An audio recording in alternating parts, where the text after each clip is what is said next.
नमस्कार जोहार, मैं आपका राहुल भैया स्वागत करता हूं आपके अपने YouTube चैनल आर के सन पे। दोस्तों आज का ये वीडियो आप लोगों के लिए वेरी वेरी इंपॉर्टेंट होने वाला है, क्योंकि आज के इस वीडियो के अंतर्गत में मैं आपको बताने वाला हूं माइनर 1C ज्योग्राफी सेमेस्टर 5 के मोस्ट VBI प्रश्न तथा इसके उत्तरों को। और बस आपको इतने प्रश्न पढ़ लेने दोस्त, इससे बाहर क्वेश्चन आपके एग्जाम में नहीं आएगा। तो चलिए ज़्यादा लेट ना करते हुए हम लोग जानते हैं इसके क्वेश्चंस को और इसके उत्तर को। ठीक है, तो देखिए बात करते हैं दोस्त अगर पहले क्वेश्चन का, तो पहले नंबर क्वेश्चन में दोस्त हम लोग को पढ़ना है भूगोल की प्रकृति एवं उसका विशेष क्षेत्र का विश्लेषण करें। पहला क्वेश्चन क्या है कि भूगोल की प्रकृति क्या है उसके बारे में बताइए, है ना, और इसका विशेष क्षेत्र क्या है उसके बारे में बताइए। ठीक है, दूसरा क्वेश्चन दोस्त आपको ऐसे पूछ सकता है कि विज्ञान के वर्गीकरण में भूगोल का स्थान स्पष्ट करें। जब विज्ञान का वर्गीकरण किया जाता है उसमें भूगोल का स्थान कहाँ होता है उसके बारे में बताइए। ठीक है, तीसरा क्वेश्चन आपको ऐसे पूछेगा कि भूगोल के विभिन्न शाखाओं के विकास में भारतीय भूगोलकर्ताओं के योगदान को संक्षेप में वर्णन करें। क्वेश्चन क्या कह रहा है कि भूगोल का जो विभिन्न शाखा है उसका विकास कैसे हुआ और उसमें से भारतीय भूगोलकर्ताओं का क्या योगदान रहा उसके बारे में बताइए। ये आपका तीसरा क्वेश्चन हो गया। यही क्वेश्चन दोस्त आपको ऐसे पूछ सकता है कि भूगोल के विकास में रोमन एवं जर्मन भूगोलकर्ताओं के योगदान का मूल्यांकन करें या तो वर्णन करें। ठीक है, ये तीसरा क्वेश्चन हुआ आपका। ठीक, अब देखिए चौथा आपका जो क्वेश्चन कह रहा है वो ये कह रहा है कि मानव पर्यावरण संबंध की व्याख्या करें। मानव और पर्यावरण की क्या संबंध होती है उसके बारे में बताइए। ठीक है, ये आपका चौथा क्वेश्चन हुआ। बाकी ये जो क्वेश्चन आपको दिख रहे हैं 5वां 6वां 7वां 8वां 9वां और 10वां, ठीक है, इसमें से मात्र मैं आपको 3 क्वेश्चन कराऊंगा। कितना?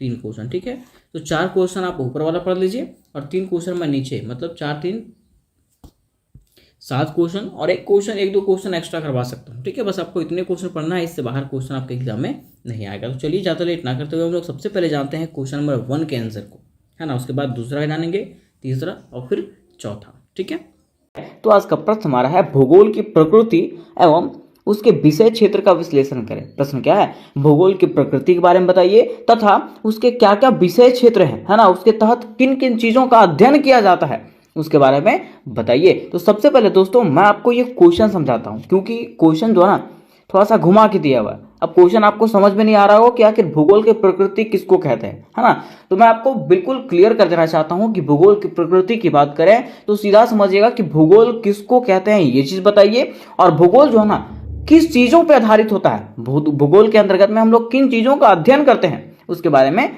बताइए। तो सबसे पहले जानेंगे दोस्तों कि भूगोल क्या है। क्या जानेंगे कि भूगोल क्या है। अब देखिए भूगोल की बात करें तो भूगोल जो है ना 2 शब्दों से मिलकर बना हुआ है। कौन सा?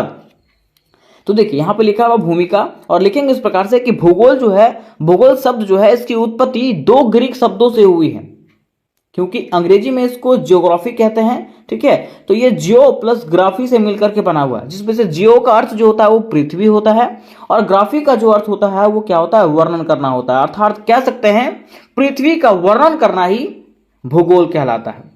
जिसमें से पृथ्वी के बारे में बताया जाता है, पृथ्वी का वर्णन किया जाता है, उसको हम लोग क्या कहते हैं, भूगोल कहते हैं। अब अगर मान लीजिए कोई आपको पूछेगा कि बाबू भूगोल किसको कहते हैं, तो आपको सीधा कहना है जिसमें हम लोग पृथ्वी का वर्णन किया जाता है, वैसा विषय जिसमें पृथ्वी का वर्णन किया जाता है उसको हम लोग क्या कहते हैं, भूगोल कहते हैं। क्या कहते हैं, भूगोल। ठीक है, अब देखिए आगे हम लोग लिखेंगे इस प्रकार से कि परंतु आधुनिक भूगोल जो है ना केवल पृथ्वी का वर्णन नहीं करता। देखिए यहां हम लोगों ने पढ़ा कि भूगोल क्या करता है, पृथ्वी का वर्णन करता है, लेकिन आधुनिक भूगोल जो है ना वो सिर्फ पृथ्वी का वर्णन नहीं करता है, बल्कि यह जो है ना पृथ्वी के सतह पर स्थित प्राकृतिक और मानवीय तत्वों का स्थानिक विश्लेषण करता है। मीन्स कह सकते हैं कि ये जो है ना पृथ्वी पर स्थित प्राकृतिक संपदा मीन्स प्राकृतिक संसाधनों और मानवीय तत्वों का भी क्या करता है, मीन्स मनुष्यों का भी विश्लेषण करता है, उसके बारे में बताता है। कह रहा है कि और यह भी बताता है कि कैसे प्रकृति और मनुष्य एक दूसरे को प्रभावित करते हैं। ठीक है, उसके साथ साथ यह भी बताता है हमें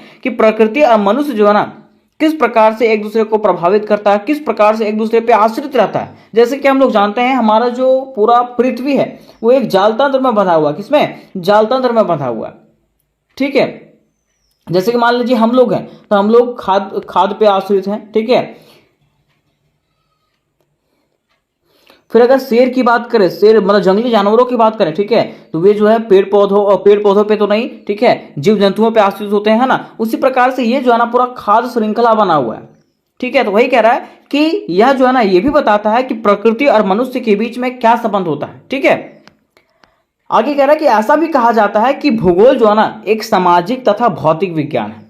क्या कहा गया कि ऐसा कहा जाता है कि भूगोल जो है एक सामाजिक और भौतिक विज्ञान है जो पृथ्वी की सतह, उसके स्वरूप, प्राकृतिक घटनाओं और मानवीय क्रियाकलापों का अध्ययन करता है। जो क्या बताता है, तो पृथ्वी के सतह के बारे में बताता है, उसके स्वरूप के बारे में बताता है, प्राकृतिक जो घटनाएं होती है उसके बारे में बताता है, और मानवीय क्रियाकलाप जो मनुष्य जो क्रियाकलाप करते हैं, जो कार्य करते हैं, उसके बारे में अध्ययन कराता है। कह रहा है कि यह विषय न केवल यह बताता है कि कौन सी चीजें कहाँ है, बल्कि यह भी समझाता है कि वे वहां क्यों है और उनका पारस्परिक संबंध क्या है। क्या कह रहा है कि भूगोल जो है ना सिर्फ ये नहीं बताता है कि कौन सी चीजें कहाँ है, वो इस चीज का भी वर्णन करता है कि आखिर वो चीज वहीं क्यों है, किसी दूसरे जगह क्यों नहीं है, और वहां पे जब है तो उसका उससे क्या संबंध है। ये हर चीज क्लियर करता है कौन, भूगोल, ठीक है। अब क्वेश्चन में हमारा कहा था कि भूगोल की प्रकृति के बारे में बताइए। किसके बारे में, भूगोल की प्रकृति के बारे में बताइए कि आखिर भूगोल की क्या प्रकृति है। तो कहा जाता है कि भूगोल की प्रकृति को समझने के लिए हमें यह देखना होता है कि भूगोल जो है ना किस प्रकार का विज्ञान है। क्या कह रहा है कि भूगोल की अगर प्रकृति को समझना है तो हमें यह जानना पड़ेगा कि भूगोल जो है ना वो किस प्रकार का विज्ञान है, उसके साथ साथ ये किस चीज का अध्ययन करवाता है ना, और उसका दृष्टिकोण क्या है, ये चीज जानना पड़ेगा, ठीक है।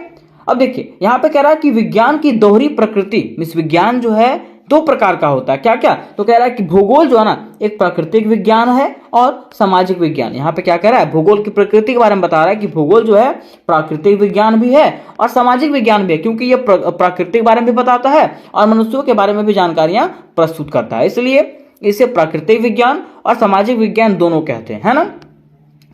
अब देखिए यहां पे कह रहा है कि प्राकृतिक विज्ञान के रूप में यह जो है जलवायु, पर्वत, नदियां, मिट्टी आदि का अध्ययन कराता है। मीन्स जब ये प्राकृतिक विज्ञान के बारे में पढ़ाता है, ये बताता है, उस समय ये पृथ्वी के जलवायु के बारे में, पृथ्वी में हो रहे पर्वतीय क्षेत्रों के बारे में, नदियों के बारे में और वहां के मिट्टी के बारे में अध्ययन कराता है। जबकि अगर बात करते हैं जब ये सामाजिक विज्ञान का अध्ययन कराता है ना, तो उस समय यह जनसंख्या, कृषि, उद्योग, नगरीकरण तथा आदि मानवीय पहलुओं का अध्ययन कराता है। मीन्स मानव से जुड़े हुए जितने भी कार्य हैं सबका यह अध्ययन कराता है, कौन, भूगोल।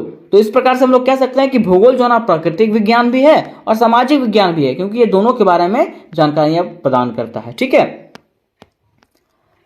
अब देखिए यहां पे कह रहा है स्थानिक अध्ययन। अगर हम लोग भूगोल की प्रकृति की बात करें तो कहा जाता है कि ये जो है ना स्थान का भी अध्ययन कराता है। कह रहे कि भूगोल का मुख्य आधार स्थान है। भूगोल का जो मुख्य आधार होता है वो क्या होता है, स्थान होता है। यह अध्ययन कराता है कि कौन सी वस्तुएं कहाँ स्थित है, यह हमें बताता है कि कौन सी वस्तुएं कहाँ स्थित है और उसका स्थानिक वितरण कैसा है, ये कौन बताता है, भूगोल बताता है, ठीक। तीसरा कह रहा है मानव एवं प्रकृति के बीच संबंध। ये बताता है ना, भूगोल जो है मनुष्यों और प्रकृति के बीच में संबंध को दर्शाता है। कैसे, तो कह रहा है कि भूगोल यह बताता है कि किस प्रकार मनुष्य अपने वातावरण को प्रभावित करता है। भूगोल क्या बताता है, तो भूगोल ये चीज बताता है ना कि किस प्रकार मनुष्य जो है ना अपने वातावरण को प्रभावित करता है और वातावरण मनुष्य को कैसे प्रभावित करता है, मीन्स दोनों के बीच में क्या संबंध है उसके बारे में बताता है, ठीक। फिर चौथे इसके प्रकृति की बात करें तो कह रहा है अनुशासनात्मक प्रकृति, है ना। भूगोल जो है ना अन्य विषयों जैसे कि समाजशास्त्र, अर्थशास्त्र, जीव विज्ञान, भूमि विज्ञान, इतिहास सबसे कहीं ना कहीं जुड़ा हुआ है, कौन, भूगोल, ठीक। फिर पांचवा जो आता है वो कह रहा है वर्णनात्मक और विश्लेषणात्मक प्रकृति। मीन्स इसका जो प्रकृति है वो क्या है, वर्णनात्मक है, ठीक है। ये वर्णन करता है किस चीज के बारे में, कह रहा है भूगोल जो है वस्तुओं का केवल वर्णन ही नहीं करता बल्कि उनके कारणों, प्रभावों और पारस्परिक संबंधों का जो है ना विश्लेषण भी करता है, उसके बारे में बताता है, सटीक बताता है कि क्या है क्या नहीं है ना। तो यहां तक हम लोगों ने इसकी प्रकृति को जान लिया कि आखिर इसकी क्या क्या प्रकृतियां हैं। अब हम लोग जानते हैं भूगोल का विषय क्षेत्र, कि आखिर भूगोल का कौन सा विषय क्षेत्र है, भूगोल जो है कहां तक फैला हुआ है, किस किस चीजों के बारे में बताता है। तो कह रहा है भूगोल का विषय जो है ना अत्यंत विस्तृत है, जिससे मुख्यतः 3 भागों में बांटा जा सकता है, ठीक है। तो पहला इसका जो भाग है वो है भौतिक भूगोल। क्या है, भौतिक भूगोल। मीन्स कह रहा है कि यह प्रकृति कि उन विशेषताओं का अध्ययन कराता है जो मानव से स्वतंत्र है। क्या कह रहा है, ये प्रकृति जो है ना उन विशेषताओं का अध्ययन कराता है जो मानव से स्वतंत्र है ना। जैसे कि स्थल मंडल के बारे में बताता है ये, ठीक है, जल मंडल के बारे में बताता है, उसके साथ साथ वायुमंडल के बारे में बताता है और जैव मंडल के बारे में बताता है ना। यहां से आप देख सकते हो कि स्थल मंडल में किस चीज का वर्णन कराता है, जल मंडल में किन किन चीजों का वर्णन कराता है, वायुमंडल में किन किन चीजों का वर्णन कराता है और जैव मंडल में किन किन चीजों का वर्णन कराता है। ठीक है, तो यहां तक हम लोगों ने ये जाना कि भूगोल का विषय क्षेत्र के अंतर्गत आने वाले भौतिक भूगोल में किन चीजों का अध्ययन किया जाता है। फिर देखिए दूसरा इसका आता है मानव भूगोल। क्या आता है, मानव भूगोल। कह रहा है कि यह जो है ना मानव जीवन और गतिविधियों के स्थानिक पहलुओं का अध्ययन कराता है। मीन्स मानव भूगोल का मतलब क्या, तो वैसा भूगोल जो मनुष्य जीवन की गतिविधियों के बारे में जानकारियां देता है। ठीक है, फिर तीसरा हमारा आता है क्षेत्रीय भूगोल। क्या आता है, क्षेत्रीय भूगोल। मीन्स कह रहा है कि यह जो है ना विशेष क्षेत्र जैसा कि भारत हो गया, झारखंड हो गया, बिहार हो गया, है ना, ये सबका क्या कराता है, अध्ययन कराता है। और यह जो है भौतिक और मानव दोनों पहलुओं को जोड़ करके क्षेत्रीय विशेषताओं को स्पष्ट करता है। ठीक है, और ये क्या करता है, भौतिक मीन्स वहां का जो प्रकृति है, ठीक है, और वहां का जो मानव जो पहलू है, ठीक है, सबको जोड़ करके जो है उसका वर्णन करता है। कौन, क्षेत्रीय भूगोल। ठीक, अब नेक्स्ट पॉइंट हम लोग बनाएंगे आधुनिक भूगोल की प्रवृत्तियां कि आखिर आधुनिक भूगोल जो है अभी जो भूगोल है ना, उसकी क्या क्या प्रवृत्तियां हैं। तो कह रहा है कि अभी का जो भूगोल है वो तकनीकी उपकरणों का प्रयोग कर रहा है। तकनीकी उपयोग मतलब है ना कि नया नया चीजों का उपयोग कर रहा है, नया नया मशीनीकरण का उपयोग कर रहा है, जैसे कि GIS, GPS, रिमोट सेंसिंग, है ना, इन सब चीजों का उपयोग कर रहा है और पृथ्वी के बारे में, मनुष्य के बारे में, प्रकृति के बारे में जानकारियां इकट्ठा कर रहा है। दूसरा कह रहा है कि ये जो है ना पर्यावरणीय मुद्दों पर ध्यान देता है, जैसे कि जलवायु परिवर्तन, प्रदूषण, है ना, इन चीजों पर यह ध्यान देता है। तीसरा कह रहा है सतत विकास पर जोर, ये जो है सतत विकास को बढ़ावा दे रहा है। चौथा है वैश्विक दृष्टिकोण के साथ स्थानीय समस्याओं का अध्ययन। ठीक है, ये जो है ना विश्व को भी देखता है, ठीक है, कि विश्व में कहाँ क्या है और किसके अनुसार से क्या होना चाहिए। ठीक है, तो उम्मीद करते हैं मेरे दोस्त कि यहां तक आप समझ गए होंगे। अब बारी आती है इसके निष्कर्ष का, लेकिन इसके पहले मैं आपको बता देना चाहता हूं कि इससे रिलेटेड जितने भी प्रश्न हैं सारे प्रश्नों को मैंने एक ही वीडियो के अंतर्गत में खत्म कर दिया है, जो कुछ देर में आपका अपलोड हो जाएगा। ठीक है, आप मेरे चैनल पे जाकर के उसको देख सकते हो। मिस वो प्रश्न पढ़िए और बस ये प्रश्न पढ़ लीजिए, इससे बाहर एक भी प्रश्न आपका जाने वाला नहीं है। तो देखिए अगर बात करते हैं इसके निष्कर्ष का, तो लिखेंगे इस प्रकार से कि भूगोल जो है ना एक ऐसा विषय है जो पृथ्वी, प्रकृति और मानव समाज के संबंधों की जटिलताओं को समझाने में हमारी मदद करता है। क्या कह रहा है, भूगोल एक ऐसा विषय है जो क्या करता है, तो पृथ्वी के बारे में, प्रकृति के बारे में और मानव किस प्रकार एक दूसरे से संबंधित हैं उसके बारे में समझाता है। कह रहा है कि यह जो है ना केवल हमें स्थानों की जानकारी देता है बल्कि हमारे पर्यावरण और समाज को समझने में मदद करता है। क्या कह रहा है, ये जो है सिर्फ हमारे जमीनों के बारे में नहीं बताता है, मीन्स स्थानों के बारे में नहीं बताता है, बल्कि हमारे पर्यावरण और समाज को समझाने में मदद करता है। क्या आधुनिक युग में भूगोल की भूमिका और भी महत्वपूर्ण हो गई है, क्योंकि यह हमें वैश्विक समस्याओं को समझने और उनका समाधान खोजने में सहायता करता है। कौन, भूगोल। ठीक है, तो उम्मीद करते हैं मेरे दोस्त कि ये प्रश्न आपको समझ में आया होगा।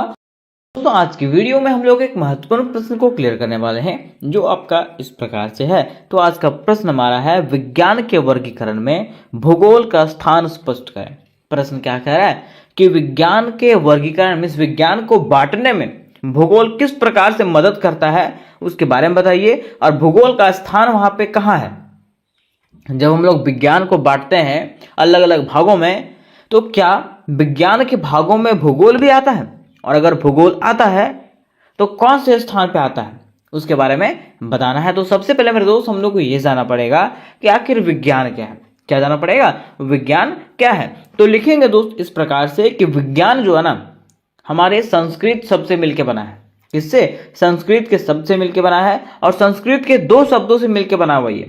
पहला वी प्लस ज्ञान, मीन्स कह सकते हैं कि विज्ञान शब्द संस्कृत के दो शब्दों वी प्लस ज्ञान से मिलकर के बना हुआ है, जिसमें से वी का अर्थ होता है विशेष, विस्तृत, गहराई से या तो विश्लेषण के साथ। मीन्स कह सकते हैं कि विशेष रूप से ज्ञान प्राप्त करना, है ना। ये तो हो गया वी का अर्थ। फिर कह रहा है ज्ञान का अर्थ क्या होता है, तो ज्ञान का अर्थ होता है जानना, ज्ञान, संज्ञान, बुद्धि या तो प्राप्ति करना। मिस कह सकते हैं कि विस्तृत ज्ञान को प्राप्त करना ही क्या कहलाता है, विज्ञान कहलाता है। क्योंकि वी का मतलब यहाँ पे हम लोगों ने विशेष जान लिया था और विस्तृत जान लिया था, या तो गहराई से जान लिया था। और ज्ञान का मतलब क्या होता है, जानना।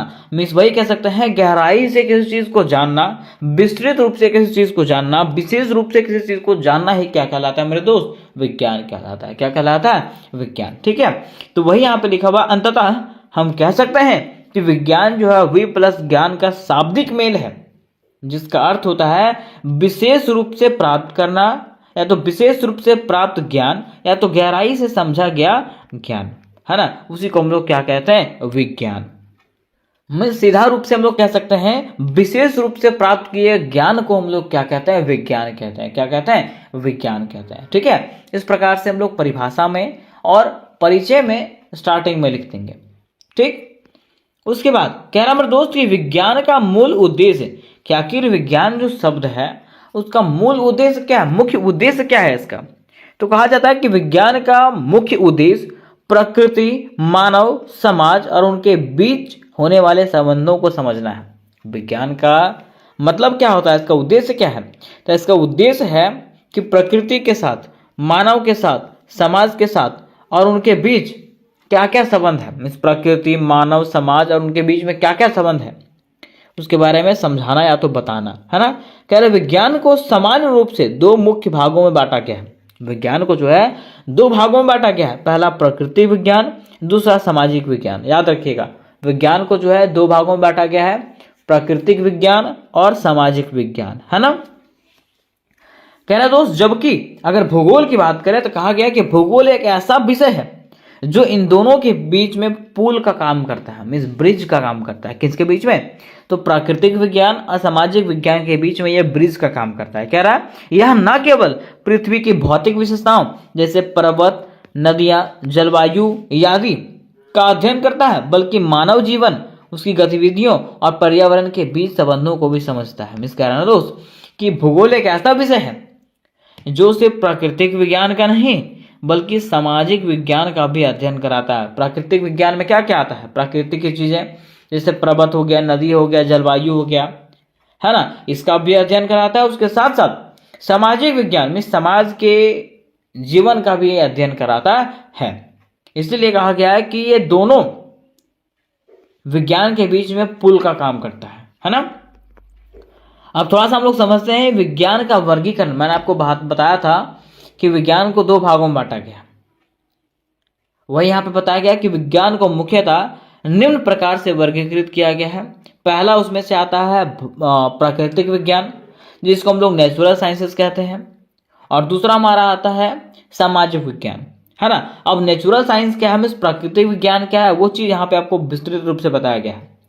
कह रहा है कि इनका उद्देश्य प्रकृति और प्राकृतिक तत्वों का अध्ययन कराना होता है। इसका उद्देश्य क्या होता है, प्राकृतिक विज्ञान का उद्देश्य होता है प्राकृतिक तत्वों और प्रकृति का अध्ययन कराना। इसकी जो मुख्य शाखाएं हैं, ब्रांचेस हैं, वो कौन सा है, तो भौतिकी मीन्स जो हम लोग फिजिक्स पढ़ते हैं, केमिस्ट्री पढ़ते हैं, बायोलॉजी पढ़ते हैं, एस्ट्रोनॉमी पढ़ते हैं, खगोल विज्ञान पढ़ते हैं, भू विज्ञान पढ़ते हैं, मौसमी विज्ञान जो पढ़ते हैं, ये सारे के सारे किसमें आते हैं, प्राकृतिक विज्ञान में आते हैं। किसमें, प्राकृतिक विज्ञान में आते हैं। ठीक है, अब आगे कह रहे दोस्त सामाजिक विज्ञान, दूसरा इसका भाग कौन सा था, सामाजिक विज्ञान, जिसको हम लोग सोशल साइंस कहते हैं। क्या कहते हैं, सोशल साइंस। अब कह रहा है कि इसका उद्देश्य मानव समाज, उसकी गतिविधियों, संस्थाओं और संबंधों का अध्ययन करना होता है। क्या कह रहा है कि सामाजिक विज्ञान का मतलब क्या है, समाज के बारे में जानना, समाज के जीवन के बारे में जानना, है ना। वही कह रहा है इसकी मुख्य शाखाएं हैं। इसकी कौन से मुख्य शाखा है, तो इतिहास, अर्थशास्त्र, समाजशास्त्र, राजनीतिक शास्त्र, मानव शास्त्र। ठीक है, ये किसके अंतर्गत में आता है, तो हमारा सामाजिक विज्ञान के अंतर्गत में आता है। मिस कोई पूछेगा बाबू कि विज्ञान क्या है, तो आपको कहना है विशेष ज्ञान को प्राप्त करना है, विज्ञान कहलाता है। ये दो प्रकार का होता है, प्राकृतिक विज्ञान और सामाजिक विज्ञान। कोई पूछेगा कि फिजिक्स, केमिस्ट्री, बायोलॉजी जो है वो कौन सा विज्ञान है दोस्त, तो प्राकृतिक विज्ञान है। कोई पूछेगा कि इतिहास, राजनीतिक शास्त्र या तो जो सब्जेक्ट है ये कौन सा विज्ञान है, तो आपको बताना है ये सामाजिक विज्ञान है। क्या है? सामाजिक विज्ञान है।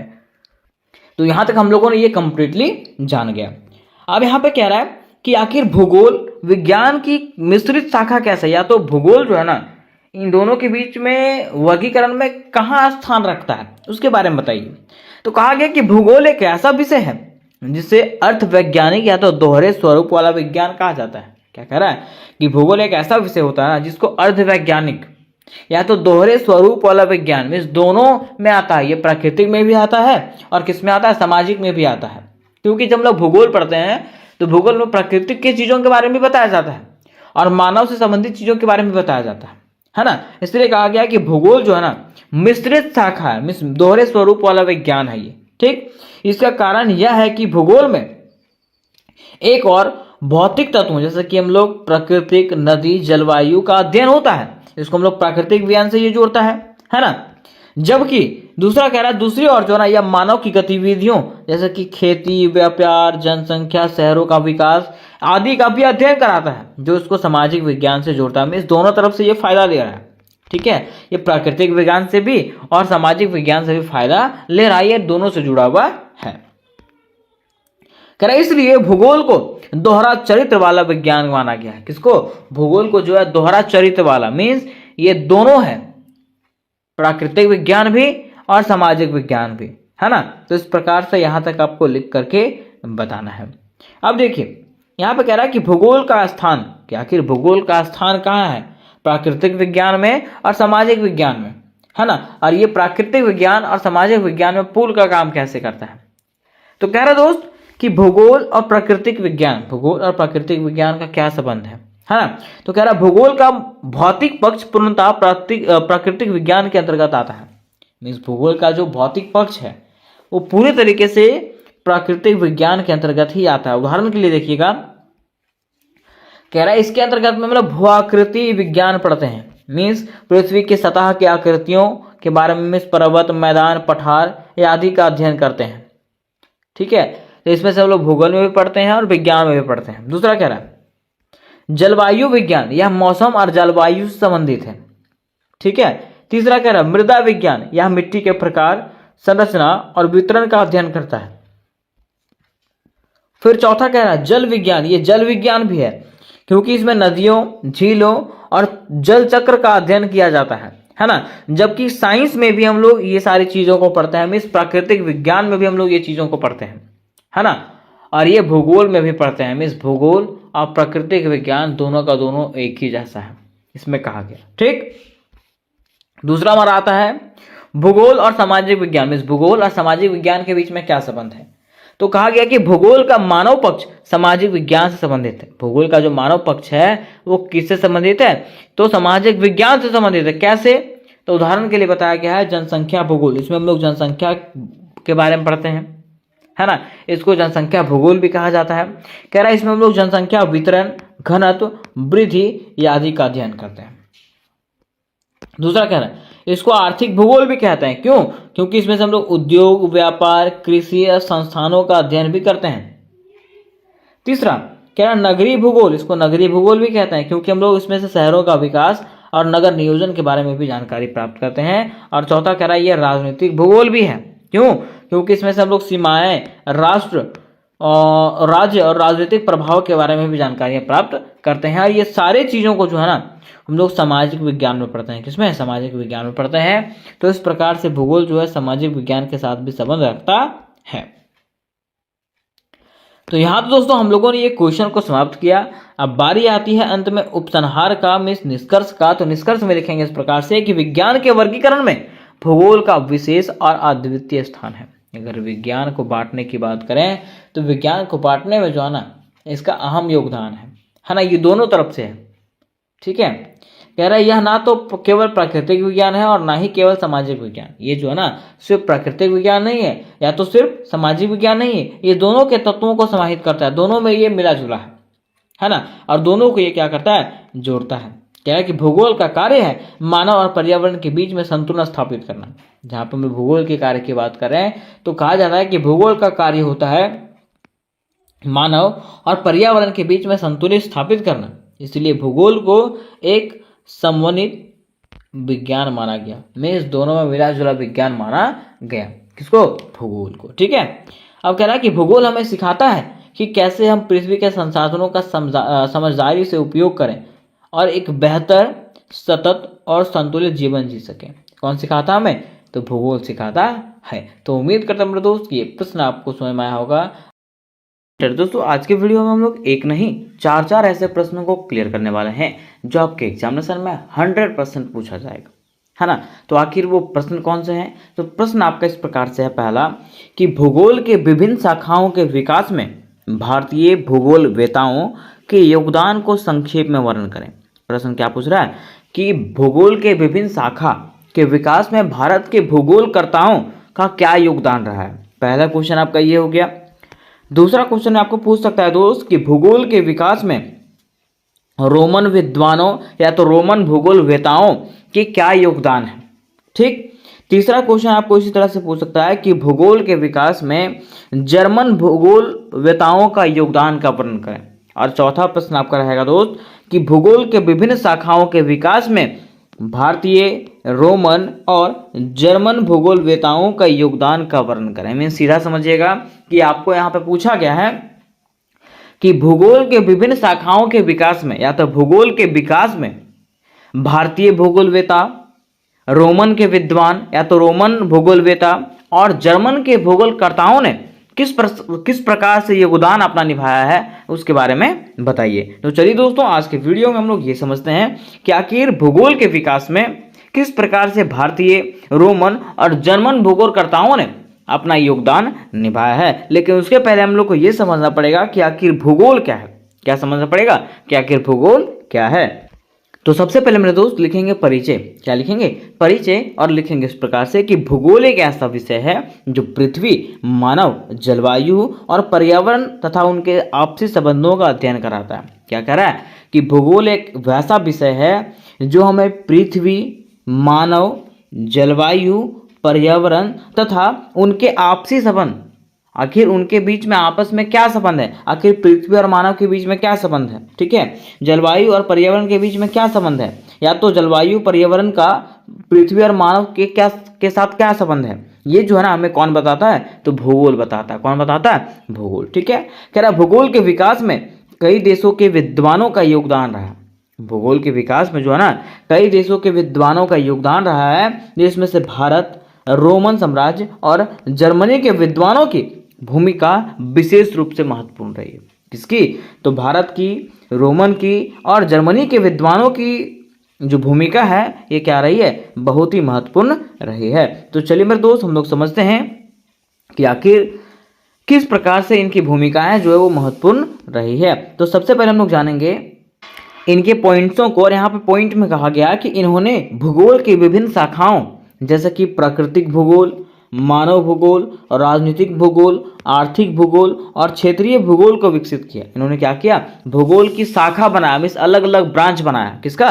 भूगोल का। मीन्स भूगोल को अलग अलग भागों में बांटा, जैसे कि प्राकृतिक भूगोल, मानव भूगोल, राजनीतिक भूगोल, आर्थिक भूगोल और क्षेत्रीय भूगोल। इस प्रकार से इसको ब्रांचेस में बांट दिया, अलग अलग भागों में बांट दिया। कह रहा है कि इस उत्तर में हम क्रमशः भारतीय, रोमन और जर्मन भूगोलवेताओं के योगदान को विस्तृत रूप से जानेंगे। यह जो उत्तर है हमारा दोस्त, उसमें से हम लोग क्या जानेंगे? तो भारतीय, रोमन और जर्मनी के भूगोलकर्ताओं, मीन्स वेताओं यहाँ पे लिखा हुआ है कि कह सकते हैं भूगोलकर्ता, है ना, कि क्या योगदान रहा है। तो चलिए सबसे पहले हम लोग समझते हैं भारतीय भूगोलवेताओं के योगदान। ठीक है। तो कहा गया मेरे दोस्त कि भारत में भूगोल का इतिहास बहुत पुराना है। किसका? भारत में भूगोल का जो इतिहास रहा है वो बहुत पुराना है। वैदिक काल से ही यहाँ भूगोल से संबंधित ज्ञान उपलब्ध रहा है। कहाँ पे? भारत में। कहा जाता है कि भारतीय विद्वानों ने भूगोल को खगोल, जलवायु, पर्वत, नदियों और मानव जीवन से जोड़कर देखा। क्या कहा जा रहा है कि भारतीय विद्वानों ने भूगोल को खगोल विद्या से, जलवायु परिवर्तन से, पर्वत से, नदियों से और मानव जीवन से जोड़ करके देखा। इन सभी को जो है मनुष्यों के जीवन से जोड़ के देखा है। फिर हमारा आगे कह रहा है कि बात करते हैं इसके प्राचीन काल में, है ना। तो कहा गया कि ऋग्वेद, अथर्ववेद, महाभारत और रामायण में नदियों, पहाड़ों, दिशाओं और मौसमों का उल्लेख मिलता है। हम कह सकते हैं कि प्राचीन भूगोल में भी जो है ना इन चीज़ों का वर्णन मिलता है। आगे कह रहा है कि कौटिल्य में चाणक्य ने अपनी पुस्तक अर्थशास्त्र में राजनीतिक भूगोल, राज्य की सीमाओं और नगरों का भी वर्णन किया था। किसने? कौटिल्य, है ना। आगे लिखेंगे वराह मिहिर ने बृहद संहिता नामक ग्रंथ में जलवायु, नक्षत्र, ऋतुओं और भूकंप जैसे घटनाओं का विवरण दिया। और ये सब सारे के सारे जो है किसके अंतर्गत में आते हैं? तो भूगोल के अंतर्गत में आते हैं। फिर हमारा आता है मध्यकाल। कौन सा आता है? मध्यकाल। मध्यकाल में क्या हुआ? तो कहा जाता है कि अलबरूनी ने भारत की भौगोलिक स्थिति, नदियों, पर्वतों और मौसमों का विस्तार से वर्णन किया। किन्होंने? मध्यकाल में आते हैं अलबरूनी, ठीक है। और अलबरूनी ने क्या किया था? तो भारत की भौगोलिक स्थिति, नदियों, पर्वतों और मौसमों का विस्तार पूर्वक वर्णन किया था। इन्होंने एक किताब भी लिखा था, ठीक। फिर बात करते हैं आधुनिक काल का, मीन्स अभी के काल का। तो कहा जाता है कि SP Chatterjee, TC Sharma, KM Panikkar जैसे आधुनिक विद्वानों ने भारत की जलवायु, पारिस्थितिकी, जनसंख्या और कृषि पर आधारित अध्ययन किया। मीन्स अभी के जो विद्वान हैं इन्होंने क्या किया? भारत के जलवायु के बारे में, पारिस्थितिकी के बारे में, जनसंख्या के बारे में और कृषि पर आधारित अध्ययन यहाँ पे इन्होंने किया था, जानकारियाँ प्राप्त किया था, ठीक है। आगे कह रहा दोस्त कि आधुनिक काल में पर्यावरण भूगोल, जनसंख्या भूगोल और क्षेत्रीय भूगोल को विशेष रूप से भारत में बढ़ावा मिला है। कब? आधुनिक काल में, मीन्स अभी के समय में जो है ना पर्यावरण भूगोल को, मीन्स पर्यावरण के बारे में जानना, जनसंख्या भूगोल, जनसंख्या के बारे में जानना और क्षेत्रीय भूगोल में क्षेत्रीय भूगोल के बारे में जानना, क्षेत्रीय लोगों के बारे में जानना, क्षेत्रीय चीज़ों के बारे में जानना, इसको जो है ना विशेष रूप से भारत में बढ़ावा मिला है, ठीक है। तो यहाँ तक हम लोगों ने ये समझा कि आखिर भारतीय विद्वानों का भूगोल के विकास में क्या योगदान रहा। अब हम लोग समझते हैं रोमन विद्वानों का भूगोल में योगदान। क्या समझेंगे कि आखिर रोमन विद्वानों का जो है ना, रोमन के जो विद्वान थे उनका भूगोल के विकास में क्या योगदान रहा। तो कहा जाता है कि रोमन विद्वानों ने यूनानी भूगोल को अपनाकर उसमें सुधार किया। रोमन विद्वानों ने क्या किया? तो यूनानी से जो भूगोल आया था उसको अपनाया, फिर उसमें क्या किया? सुधार किया और उसे जनता के लिए अधिक व्यवहारिक और उपयोगी बनाया, ठीक है। मतलब पहले जो है इन्होंने यूनानी भूगोल को अपनाया, है ना, फिर उसमें सुधार किया और इस प्रकार से बनाया ताकि वो जनता के लिए जो है ना अधिक उपयोगी और व्यवहारिक हो सके, है ना। कहा जाता है कि उन्होंने भूगोल को राज्य प्रशासन, इतिहास और व्यापार के लिए उपयोगी विषय के रूप में देखा। किन्होंने? तो रोमन विद्वानों ने भूगोल को जो है ना राज्य के प्रशासन को चलाने के लिए, इतिहास को जानने के लिए और व्यापार के लिए जो है ना उपयोगी विषय के रूप में देखा। किन्होंने? रोमन विद्वानों ने, ठीक है। जिसमें से पहले हमारे आते हैं स्ट्रैबो। कौन आते हैं? स्ट्रैबो। ये कहते हैं कि स्ट्रैबो ने भूगोल के ऐतिहासिक दृष्टिकोण से देखा। स्ट्रैबो ने भूगोल को ऐतिहासिक दृष्टिकोण, मतलब इतिहास के बारे में जानने का एक स्रोत देखा। कह रहा उन्होंने जियोग्राफिया नामक पुस्तक लिखा जिसमें 17 खंडों में तत्कालीन विश्व का वर्णन किया गया है, ठीक है। क्या कह रहा है कि इन्होंने क्या किया? तो जियोग्राफिया नामक एक किताब लिखा है जिसमें से 17 खंडों में, 17 भागों में जो है ना तत्कालीन विश्व का वर्णन किया गया, मीन्स अभी के विश्व का वर्णन किया गया है। ये किसने किया? स्ट्रैबो ने। कहा गया कि स्ट्रैबो ने भूगोल को प्रयोगात्मक और व्यवहारिक विज्ञान बताया। स्ट्रैबो ने बताया कि भूगोल क्या है? प्रयोगात्मक, मीन्स प्रयोग किया जाने वाला, है ना, और व्यवहारिक मतलब हमारे व्यवहार के साथ मिलने जुलने वाला विज्ञान है। किसने कहा? स्ट्रैबो ने बताया, ठीक। आगे दूसरे आते हैं प्लिनी द एल्डर। कौन आते हैं? Pliny the Elder. कहा जाता है कि उन्होंने नेचुरल हिस्ट्री नामक प्रसिद्ध पुस्तक लिखी जिसमें पृथ्वी, समुद्र, खनिज, जानवर और मानव जीवन का वर्णन किया। क्या कह रहा है कि इन्होंने क्या किया? नेचुरल हिस्ट्री नामक एक प्रसिद्ध किताब लिखी जिसमें से उन्होंने बताया कि पृथ्वी, समुद्र, खनिज और जानवर तथा मानव जीवन क्या है ना। और ये सब सारी चीज़ों का जो है ना उन्होंने क्या किया? विस्तार पूर्वक वर्णन किया। किन्होंने? प्लिनी द एल्डर ने। कहा जाता है कि उन्होंने भूगोल को प्राकृतिक विज्ञानों के साथ जोड़ा। किन्होंने जोड़ा? तो प्लिनी द एल्डर ने क्या किया? भूगोल को जो है प्राकृतिक विज्ञानों के साथ में जोड़ा। ठीक, फिर आगे हमारे आते हैं टॉलमी। कौन आते हैं? टॉलमी। ठीक है, ये क्या कहते हैं? कहते हैं यद्यपि वह यूनानी था पर उन्होंने रोमन साम्राज्य के अधीन कार्य किया। टॉलमी जो थे वो कौन थे? यूनान के थे, लेकिन उन्होंने किसके अधीन में काम किया था?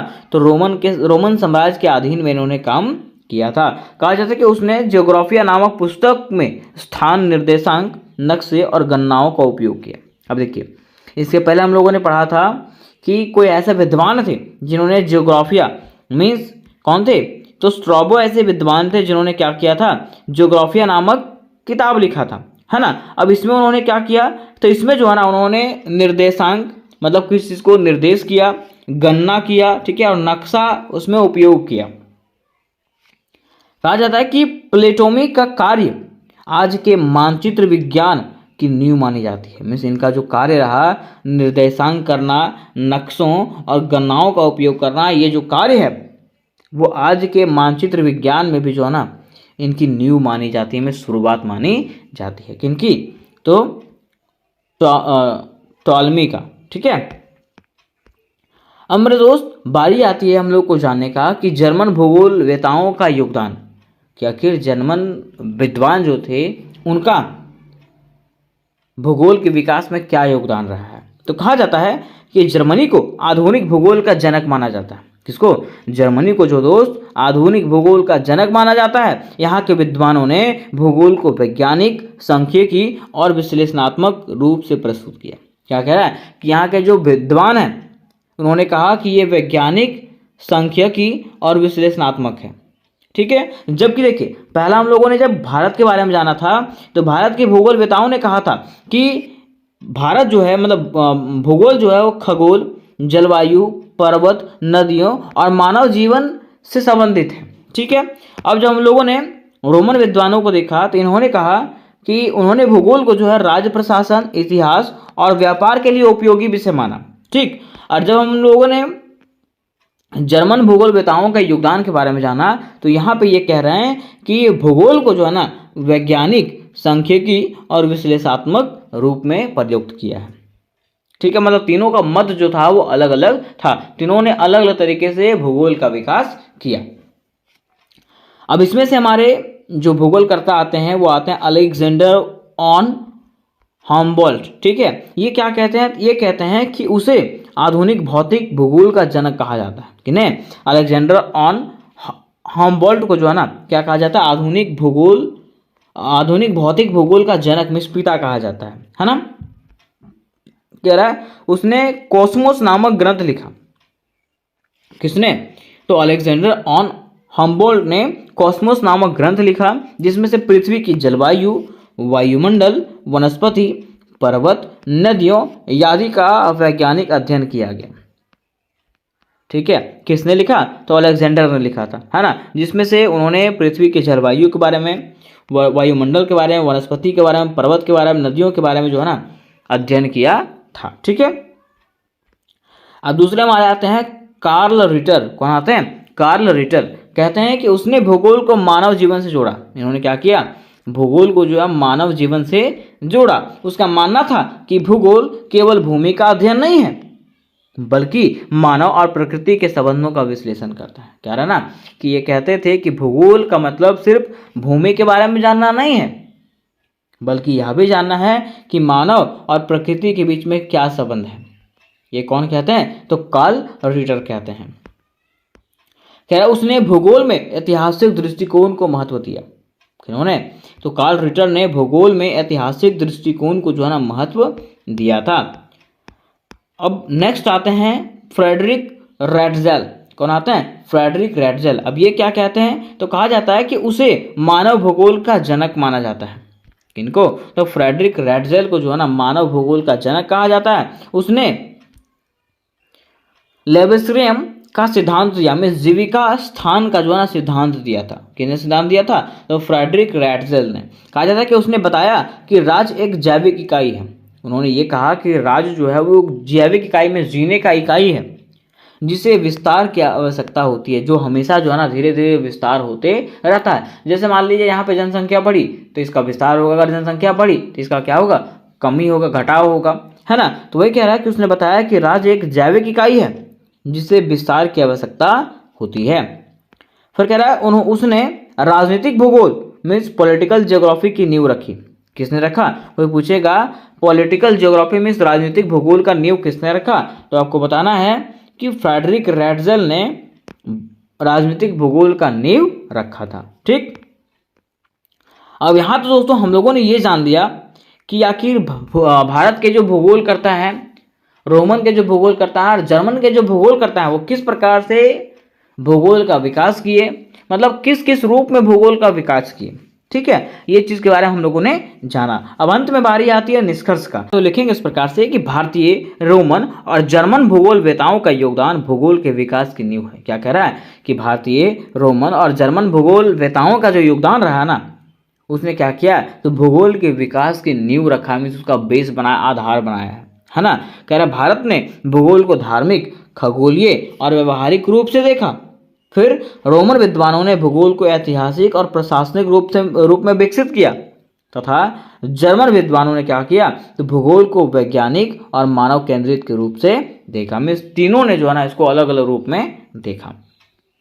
कह रहा इन सभी योगदानों ने मिलकर के भूगोल को एक समग्र और उपयोगी विषय के रूप में स्थापित किया। मीन्स भूगोल को जो है एक बेस्ट और उपयोगी विषय के रूप में स्थापित किया। तो उम्मीद कर रहा हूं मेरे दोस्त कि ये प्रश्न आपको समझ में आया होगा। आज के वीडियो में हम लोग एक मोस्ट इंपॉर्टेंट क्वेश्चन को क्लियर करने वाले हैं, जो कि इस प्रकार से है। आज का प्रश्न हमारा होने वाला है मानव पर्यावरण संबंधों की व्याख्या कीजिए, जो आपके एग्जामिनेशन के लिए VBI होने वाला है। ठीक है, अब देखिए क्वेश्चन क्या कहा गया है कि मानव पर्यावरण संबंधों की व्याख्या कीजिए, कि मानव जो है किस प्रकार से पर्यावरण के साथ संबंधित है उसके बारे में बताइए। ठीक है, अब देखिए अगर हम लोग बात करते हैं मानव और पर्यावरण के बीच का संबंध का, तो मानव जो है ना पर्यावरण के बिना रह सकता है और ना पर्यावरण मानव के बिना रह सकता है। रह सकता है क्या, नहीं। ठीक है, तो चलिए हम लोग मानव पर्यावरण के संबंध के बारे में विस्तार पूर्वक जानते हैं कि आखिर मानव और पर्यावरण के बीच में क्या क्या संबंध है। ठीक है, और इसके बारे में क्या क्या विचारधाराएं दिया गया है। ठीक है, तो सबसे पहले दोस्तों हम लोग लिखेंगे परिभाषा।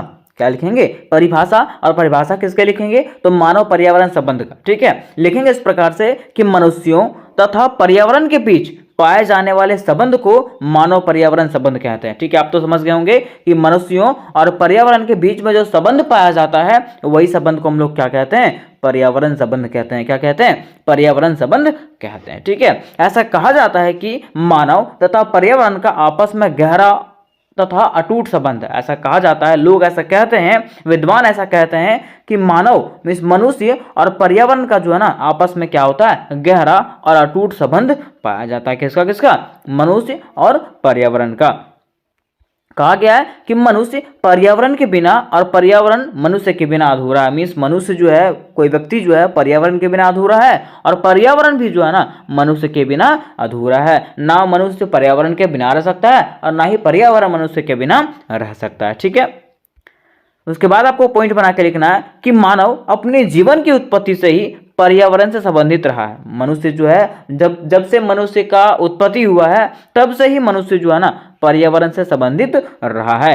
कहा जाता है कि मानव पर्यावरण का संबंध जो है ना मनुष्य के लिए अपेक्षाकृत अधिक लाभकारी रहा है, और मनुष्य जो है पर्यावरण के साथ संबंध बना के रखता है, ये मनुष्यों के लिए क्या होता है, लाभकारी होता है। क्या होता है, लाभकारी होता है। कहा जाता है कि पिछली 4 शताब्दियों में मानव की गतिविधियों के कारण पृथ्वी के मूल तत्वों हवा, पानी, मिट्टी तथा रासायनिक संगठन में परिवर्तन हुआ है। अगर हम लोग पिछले 4 शताब्दियों की बात करें तो मनुष्यों के गतिविधियों के कारण पृथ्वी के जो मूल तत्व हैं, जैसे हवा हो गया, पानी हो गया, मिट्टी हो गया तथा रासायनिक संगठन हो गया, इसमें से भारी परिवर्तन आया। कैसे, जैसे मान लीजिए हवा की बात करें तो हमारा पॉल्यूशन हुआ है, हमारे पर्यावरण में पॉल्यूशन हुआ है कि नहीं, पानी का भी पॉल्यूशन हुआ है, मृदा का भी पॉल्यूशन हुआ है। तो ये किसके कारण हुआ है, मनुष्यों के कारण। अगर मनुष्य नहीं रहता तो क्या ये सब पॉल्यूशन होता, नहीं होता, है ना।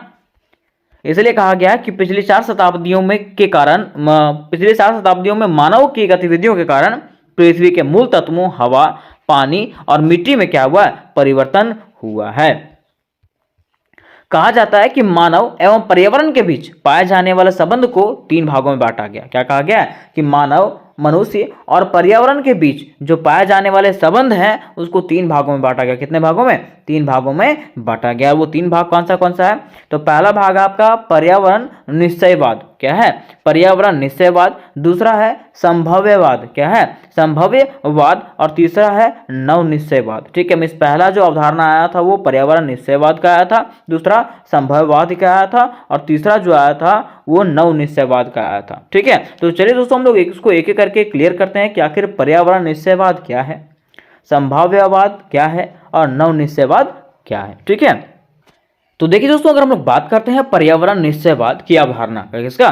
पर्यावरण निश्चयवाद की अवधारणा का, तो कहा गया इसमें से कि पर्यावरण निश्चयवाद की अवधारणा विचारधारा मानव और प्रकृति के मध्य संबंधों में प्रकृति के प्रमुख माना गया। मीन्स कहा गया है कि पर्यावरण निश्चयवाद की जो विचारधारा है उसमें से मानव और प्रकृति के बीच का जो संबंध है उसमें से प्रकृति को जो है ना ज्यादा महत्व दिया गया। इसको जो है प्रकृति को प्रमुख माना गया, मानव को नहीं, इसको प्रकृति को। ठीक है, इस विचारधारा के अनुसार कहा गया है कि मनुष्य जो है ना प्रकृति का दास है। मनुष्य क्या है? प्रकृति का नौकर है, अर्थात प्रकृति ने मनुष्य को बनाया। प्रकृति ने क्या किया? मनुष्य को बनाया। मनुष्य ने प्रकृति को नहीं बनाया।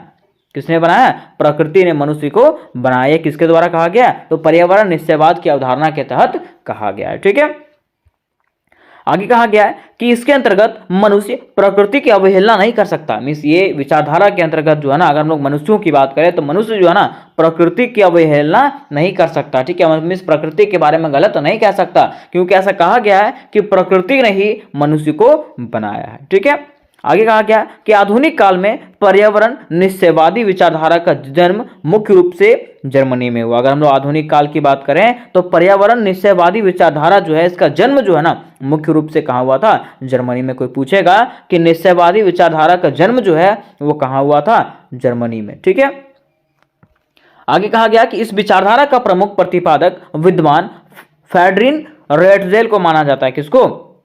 फ्रेडरिक रेटजेल को माना जाता है। ठीक है, मिस पूछेगा कि पर्यावरण निश्चयवादी विचारधारा का प्रमुख प्रतिपादक कौन है?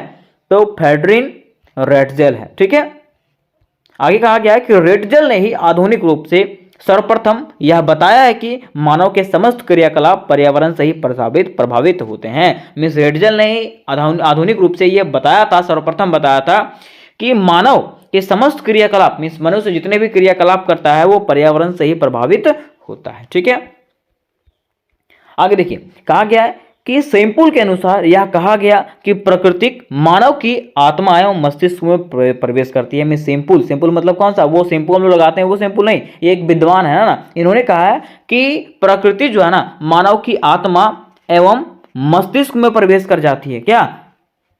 प्रकृति जो है मानव की आत्मा और मस्तिष्क में प्रवेश कर जाती है। देखिए, कहा गया कि सैंपुल ने पर्यावरण निश्चयवाद विचारधारा को अधिक स्पष्ट करते हुए यह बताया है कि प्रकृति ने पर्वतों पर रहने वाले लोगों को मजबूत बनाती है, जिससे वह पहाड़ी ढलानों पर आसानी से चढ़ सके। मीन्स यहाँ पे जो है ना सैंपुल जो है प्राकृतिक और मानव की गतिविधियों को प्रभावित कर रहा है। ठीक है, कि प्रकृति जो है मनुष्य को बनाया है, मनुष्य प्रकृति को नहीं, है ना।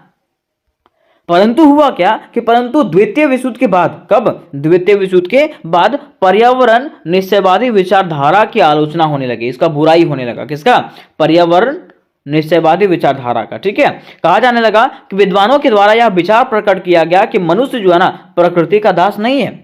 अब जो है विद्वान यह कहने लगे कि मनुष्य जो है प्रकृति का दास नहीं है। ठीक है, बल्कि मनुष्य खुद अपने आर्थिक एवं सामाजिक ढांचे का निर्माण में सक्रिय भूमिका निभाता है। मीन्स ये कहा गया कि मनुष्य जो है ना खुद से क्या करता है? अपने आर्थिक और सामाजिक ढांचे का निर्माण करता है, वो प्रकृति पर निर्भर नहीं है। प्रकृति ने मनुष्य को नहीं बनाया है। ये किसने कहा? तो कुछ विद्वानों ने कहा है। ठीक है, मीन्स कह सकते हैं कि पर्यावरण निश्चयवादी विचारधारा का अंत यहीं से हो गया। ठीक है, अब देखिए, अब हम लोग जानने वाले हैं इसका दूसरा पॉइंट, संभाववाद अवधारणा। क्या? संभाववाद अवधारणा। कहा जाता है कि पर्यावरण निश्चयवाद विचारधारा की आलोचना के परिणाम स्वरूप संभाववादी विचारधारा का जन्म हुआ। मीन्स संभाववादी अवधारणा कब आया था? तो ऐसा कहा जाता है कि पर्यावरण निश्चयवादी विचारधारा जो है उसके आलोचना के बाद, उसके बुराई के परिणाम स्वरूप संभाववादी विचारधारा का जन्म हुआ। ठीक है, अब इसके तहत क्या कहा गया? तो देखिए, कहा जाता है कि इस विचारधारा के अनुसार मानव अपने क्रियाकलाप से प्रकृति में फेरबदल करने की क्षमता रखता है। ठीक है, मिस कहा गया ना कि मनुष्य अपने कार्य से जो है ना प्रकृति को भी बदल सकता है। ये किसने कहा?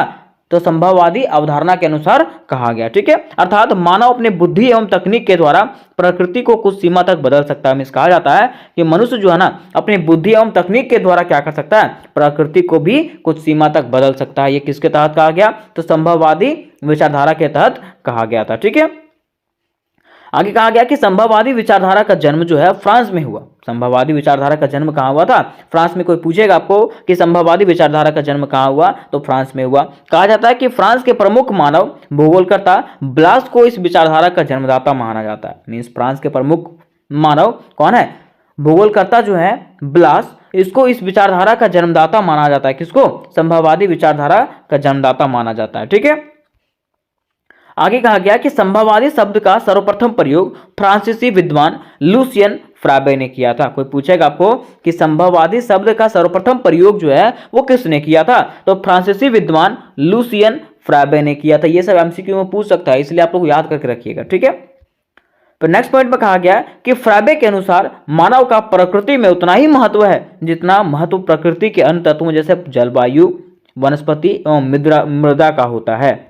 अर्थात कहा गया है कि प्रकृति जो है ना मानव के बिना क्या है, अधूरा है। ठीक है, अगर मनुष्य नहीं रहेगा तो मनुष्य के बिना प्रकृति भी क्या होगा, अधूरा ही रहेगा। ठीक है, देखिए कहा जाता है अगला पॉइंट में कि फ्राबे के अनुसार प्रकृति में जितनी संभावनाएं पाई जाती है उन संभावनाओं का चयन जो है ना मनुष्य अपनी बुद्धि के द्वारा ही करता है। कहा गया ना हमारे प्रकृति में जितनी भी संभावनाएं पाई जाती है, जैसे हम लोग संभावना करते हैं ना कि आज बारिश होगा। ठीक है, तो ये सब जो संभावनाएं पाई जाती है उसका निर्माण जो है वो कौन करता है, मनुष्य अपने बुद्धि के द्वारा ही करता है। कौन, मनुष्य करता है, मनुष्य अपने बुद्धि के द्वारा उसको करता है। ठीक है, परंतु हुआ क्या कि समय बीतने के साथ साथ पर्यावरण निश्चयवादी विचारधारा के तरह ही संभववादी विचारधारा का भी आलोचना होने लगा। ठीक है, पहले तो किसका बुराई हुआ था, पर्यावरण निश्चयवादी विचारधारा का। ठीक है, लेकिन अब जो है ना संभववादी विचारधारा का भी बुराई होने लगा। ठीक है, कहा जाता है और कहा जाने लगा कि मनुष्य चाहे कितना भी उन्नति कर ले लेकिन वह प्रकृति के नियंत्रण से मुक्ति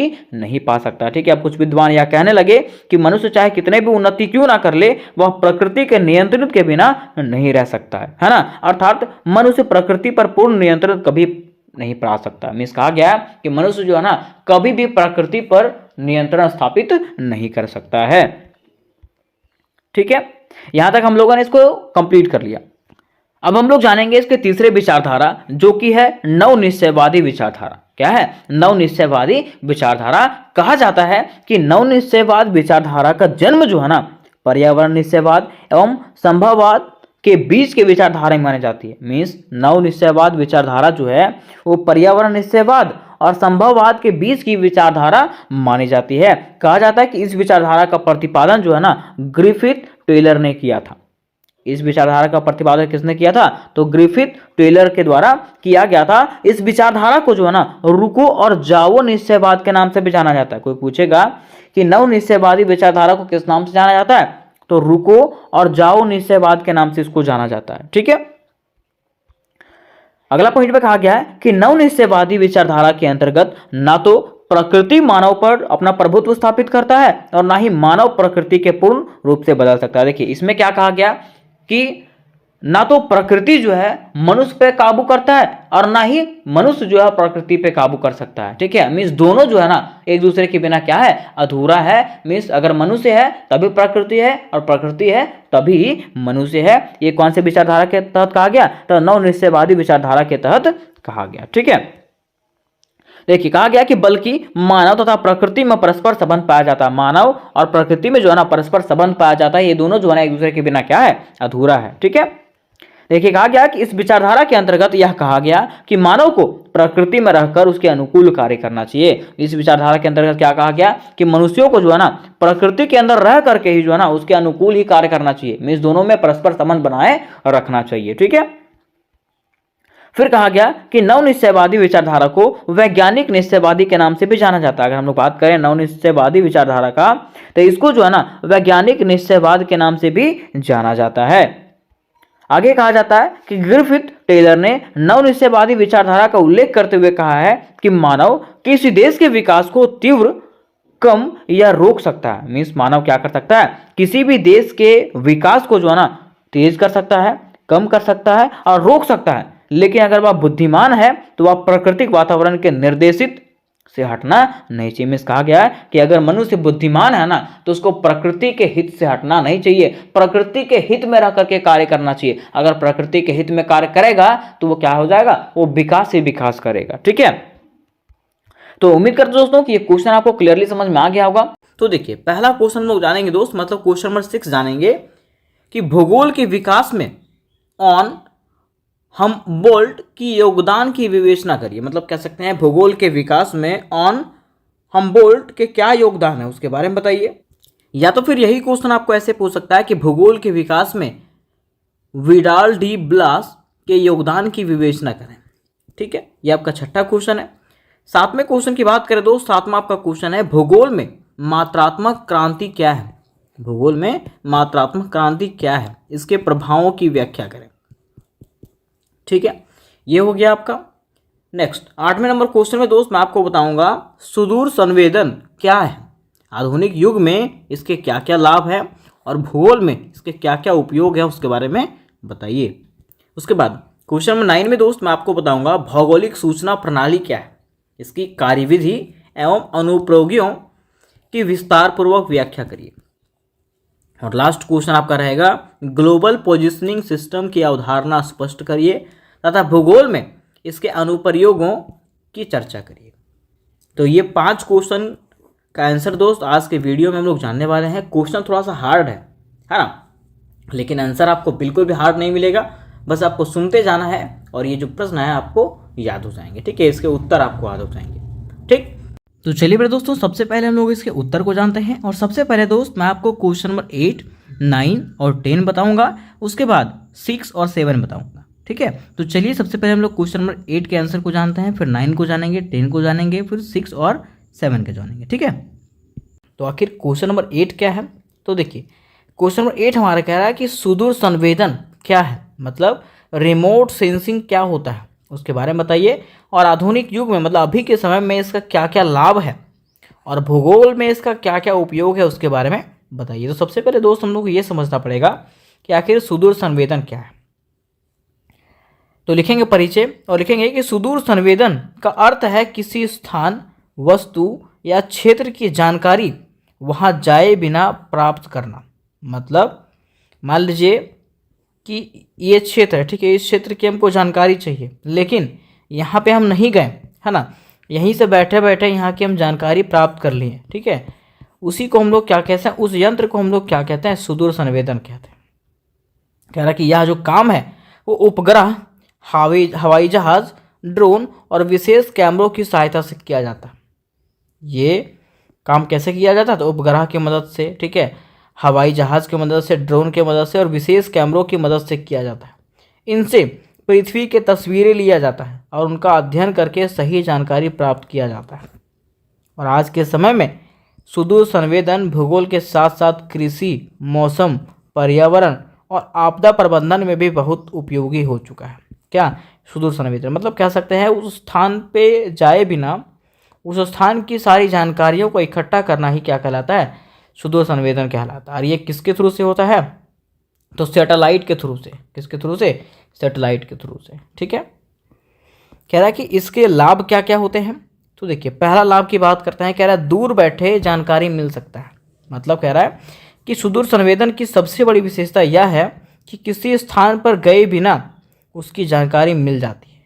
इससे समय और मेहनत दोनों की क्या होती है, बचत होती है। तो ये इसका पहला लाभ है। दूसरे लाभ की बात करते हैं, दूसरा लाभ है कम समय में बड़े क्षेत्र का अध्ययन। कह रहा दोस्त कि इसकी सहायता से हम लोग बड़े क्षेत्रों की जानकारी एक साथ प्राप्त कर सकते हैं, फिर चाहे वो जंगल हो, पहाड़ हो, रेगिस्तान हो, चाहे वो समुद्र हो, है ना। इन जैसे स्थानों का अध्ययन भी हम लोग क्या कर सकते हैं, आसानी से कर सकते हैं। ठीक है, ऊपर से हम लोग सैटेलाइट से फोटो खींचेंगे, एक बार में सारा आ जाएगा। ठीक, तीसरा कह रहा है सही और नई जानकारियां मिलती हैं। कह रहा है दोस्त कि उपग्रह समय समय पर नई तस्वीरें भेजते रहते हैं। इससे किसी क्षेत्र में हुए नए बदलावों की जानकारी भी हम लोगों को मिलती रहती है। ये इसका तीसरा लाभ हुआ।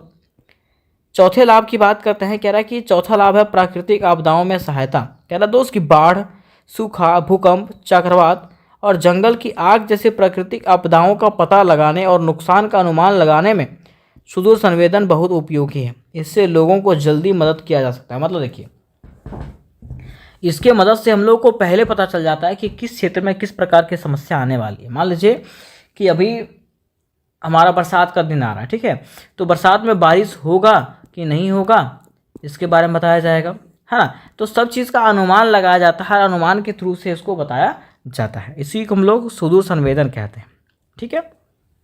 और इससे लोगों को क्या होता है, काफ़ी मदद मिलता है। पांचवा इसका लाभ है पैसे और समय की बचत। कह रहे दोस्त कि हर जगह जाकर सर्वे करना कठिन और महंगा होता है और सुदूर संवेदन से कम खर्च में अधिक जानकारी मिल जाता है। मतलब कह सकते हैं कि अगर आप हर जगह जाते हैं, ठीक है, वहाँ पे जा करके सर्वे करते हैं, खोजबीन करते हैं, तो ये कठिन और महंगा हो जाएगा। लेकिन सुदूर संवेदन ने इसको क्या किया है, कम कर दिया है, क्योंकि हम लोग दूर बैठे कोई क्षेत्र की जानकारी आसानी से और कम खर्चे में प्राप्त कर सकते हैं। तो ये जो था उसके लाभ थे। अब देखिए, क्वेश्चन में हमारा ऐसे भी कहा कि भूगोल में सुदूर संवेदन के क्या क्या उपयोग हैं उसके बारे में बताइए। तो बात करते हैं इसके पहले उपयोग का। तो इसका पहला उपयोग है, कह रहा भूमि का अध्ययन। कह रहा तो इसकी मदद से यह पता लगाया जाता है कि किस क्षेत्र में खेती हो रही है, कहाँ जंगल है, कहाँ शहर है और कहाँ खाली भूमि है। इसकी मदद से सुदूर संवेदन की मदद से, ठीक है। दूसरा, मौसम की जानकारी लेने के लिए। कह रहा दोस्त कि मौसम का अनुमान लगाने, बादलों की स्थिति देखने और वर्षा की जानकारी प्राप्त करने में इसका उपयोग किया जाता है। किसका, सुदूर संवेदन का। तीसरा, कह रहा कि कृषि में उपयोग। कह रहा कि किसानों को फसल की स्थिति, मिट्टी की नमी और सिंचाई की आवश्यकता की जानकारी मिलती है। इससे खेती क्या होता है, अच्छा मतलब खेती अच्छा होता है, ठीक है, और अच्छी खेती करने में मदद मिलता है किसानों को, ठीक है। चौथा इसका उपयोग है जल संसाधनों का अध्ययन। कह रहा नदियों, झीलों, तालाबों और भूजल की स्थिति का पता लगाने में सुदूर संवेदन का उपयोग किया जाता है। किसका, सुदूर संवेदन का। आप लोग कभी देखे होंगे कि अगर कहीं हैंडपंप या तो बोरिंग होता है, ठीक है, तो वहाँ पे कोई यंत्र की मदद से देखता है कि क्या इस क्षेत्र में पानी है कि नहीं है, ठीक है। और ये सब संभव हो पाया किसके कारण से, सुदूर संवेदन के कारण से। फिर देखिए, पांचवा इसका उपयोग है पर्यावरण की रक्षा। कह रहा दोस्त कि जंगलों की कटाई, प्रदूषण, भूमि का खराब होना और पर्यावरण में होने वाले बदलावों पर नज़र रखने में यह जो है वो बहुत ज़्यादा उपयोगी है। क्या, सुदूर संवेदन, ठीक है। छठा, कह रहा कि शहरों की योजना बनाने में, नई सड़कें, पुल, कॉलोनियाँ और अन्य विकास के कार्य करने या तो सही योजना बनाने में सुदूर संवेदन से प्राप्त जानकारी का उपयोग किया जाता है। मतलब इसी का उपयोग किया जाता है, ठीक है। और सातवां कह रहा है कि मानचित्र बनाने में। कह रहा है कि नई और सही जानकारी के आधार पर अच्छे मानचित्र तैयार किए जाते हैं, जिससे भूगोल का अध्ययन आसान हो जाता है। जैसे मान लीजिए कि मुझे अपने क्षेत्र का क्या करना, नक्शा बनाना है, अपने क्षेत्र का नक्शा बनाना है, लेकिन इसमें कुछ कुछ बदलाव भी हुए हैं, ठीक है। तो हम लोग क्या करेंगे, सुदूर संवेदन के माध्यम से अपने क्षेत्र का नक्शा निकलवाएंगे, जिससे यहाँ की सटीक जानकारी हम लोगों को मिलेगी, है ना।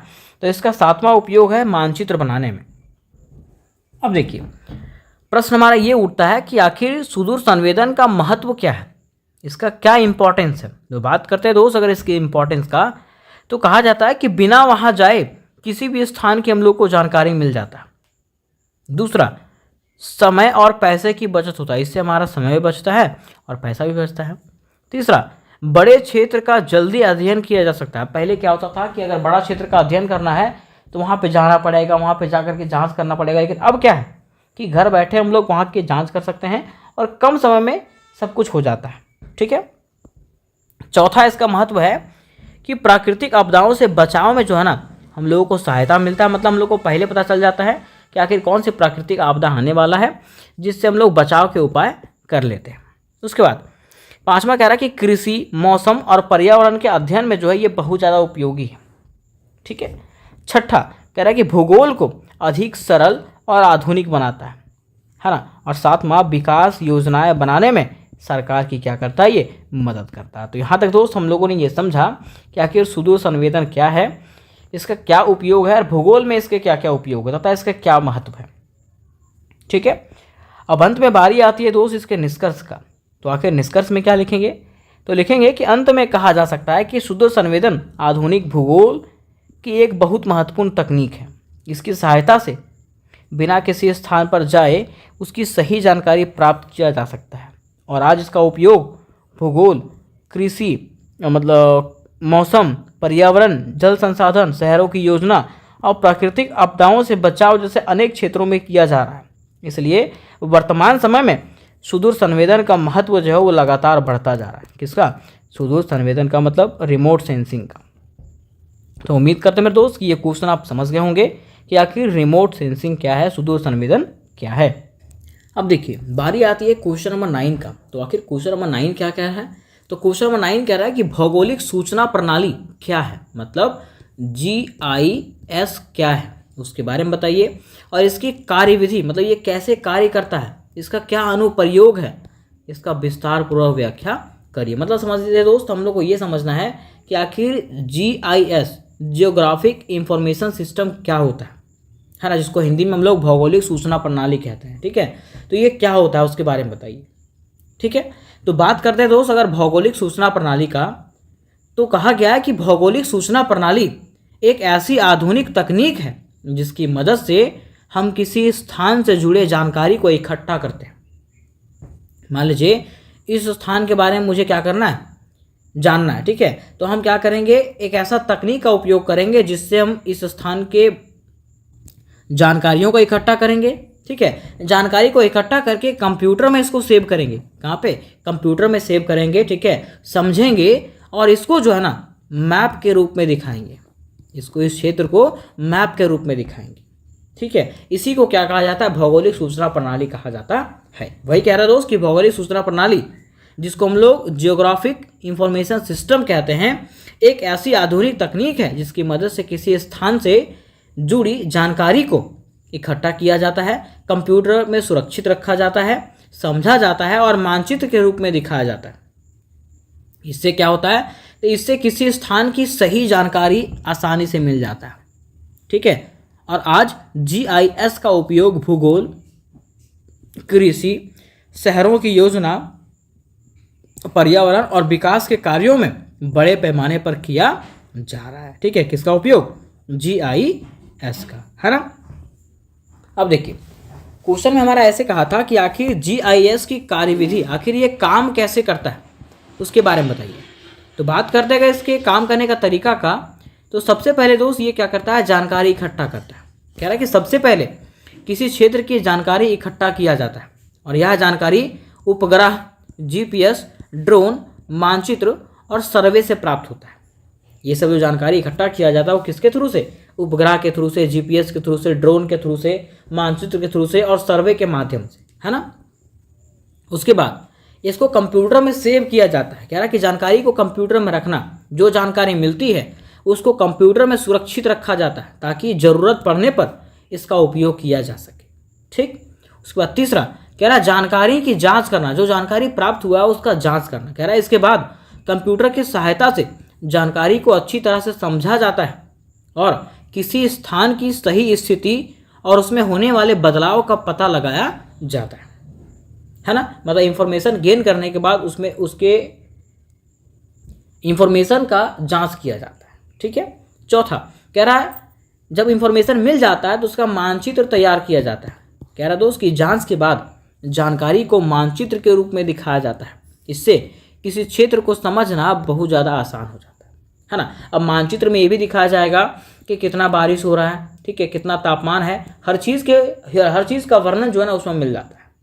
ठीक, फिर पांचवा कह रहा सही निर्णय लेना, है ना। जब मानचित्र तैयार हो जाता है, ठीक है, तो तैयार मानचित्र और जानकारी की मदद से सरकार और अधिकारी विकास कार्यों का सही योजना बनाते हैं। मतलब समझिएगा कि जब उस क्षेत्र का सही जानकारी आपको प्राप्त हो जाएगा, ठीक है, तो वहाँ पे हर योजना को आप सही तरीके से लागू कर पाओगे, है ना।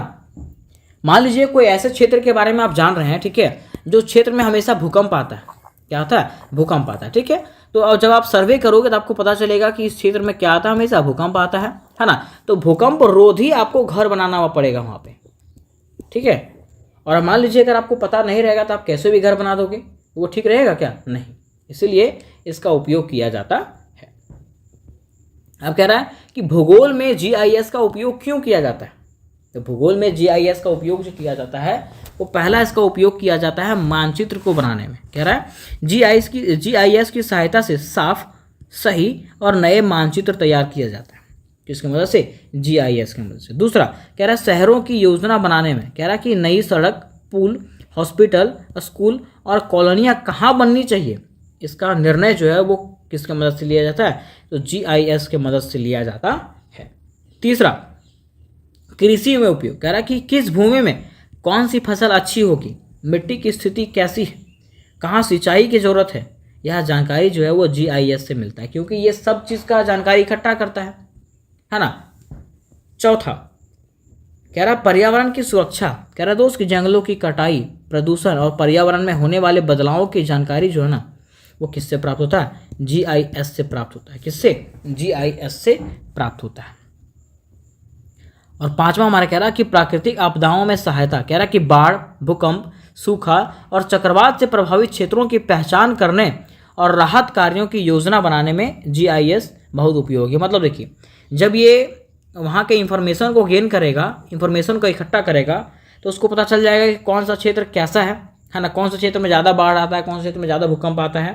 ठीक है, तो जब इस चीज़ के बारे में वहाँ पे पता चल जाएगा और जब उसका निरीक्षण जांच किया जाएगा और जब ये सही पाया जाएगा, ठीक है, तो उस क्षेत्र में जो है उस हिसाब से कार्य किया जाएगा, उस हिसाब से योजना बनाया जाएगा, है ना। तो ये कह रहा है कि ये क्या करता है? प्राकृतिक आपदाओं में सहायता करता है।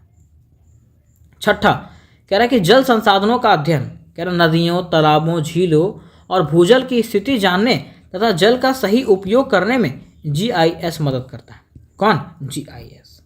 ठीक है, फिर सातवां हमारा उपयोग है विकास योजनाओं में उपयोग। कह रहा है कि सरकार गांव और शहर के विकास की योजना बनाने, बिजली, पानी और सड़क जैसी सुविधाओं को बेहतर बनाने में किसका उपयोग करती है? जीआईएस का उपयोग करती है।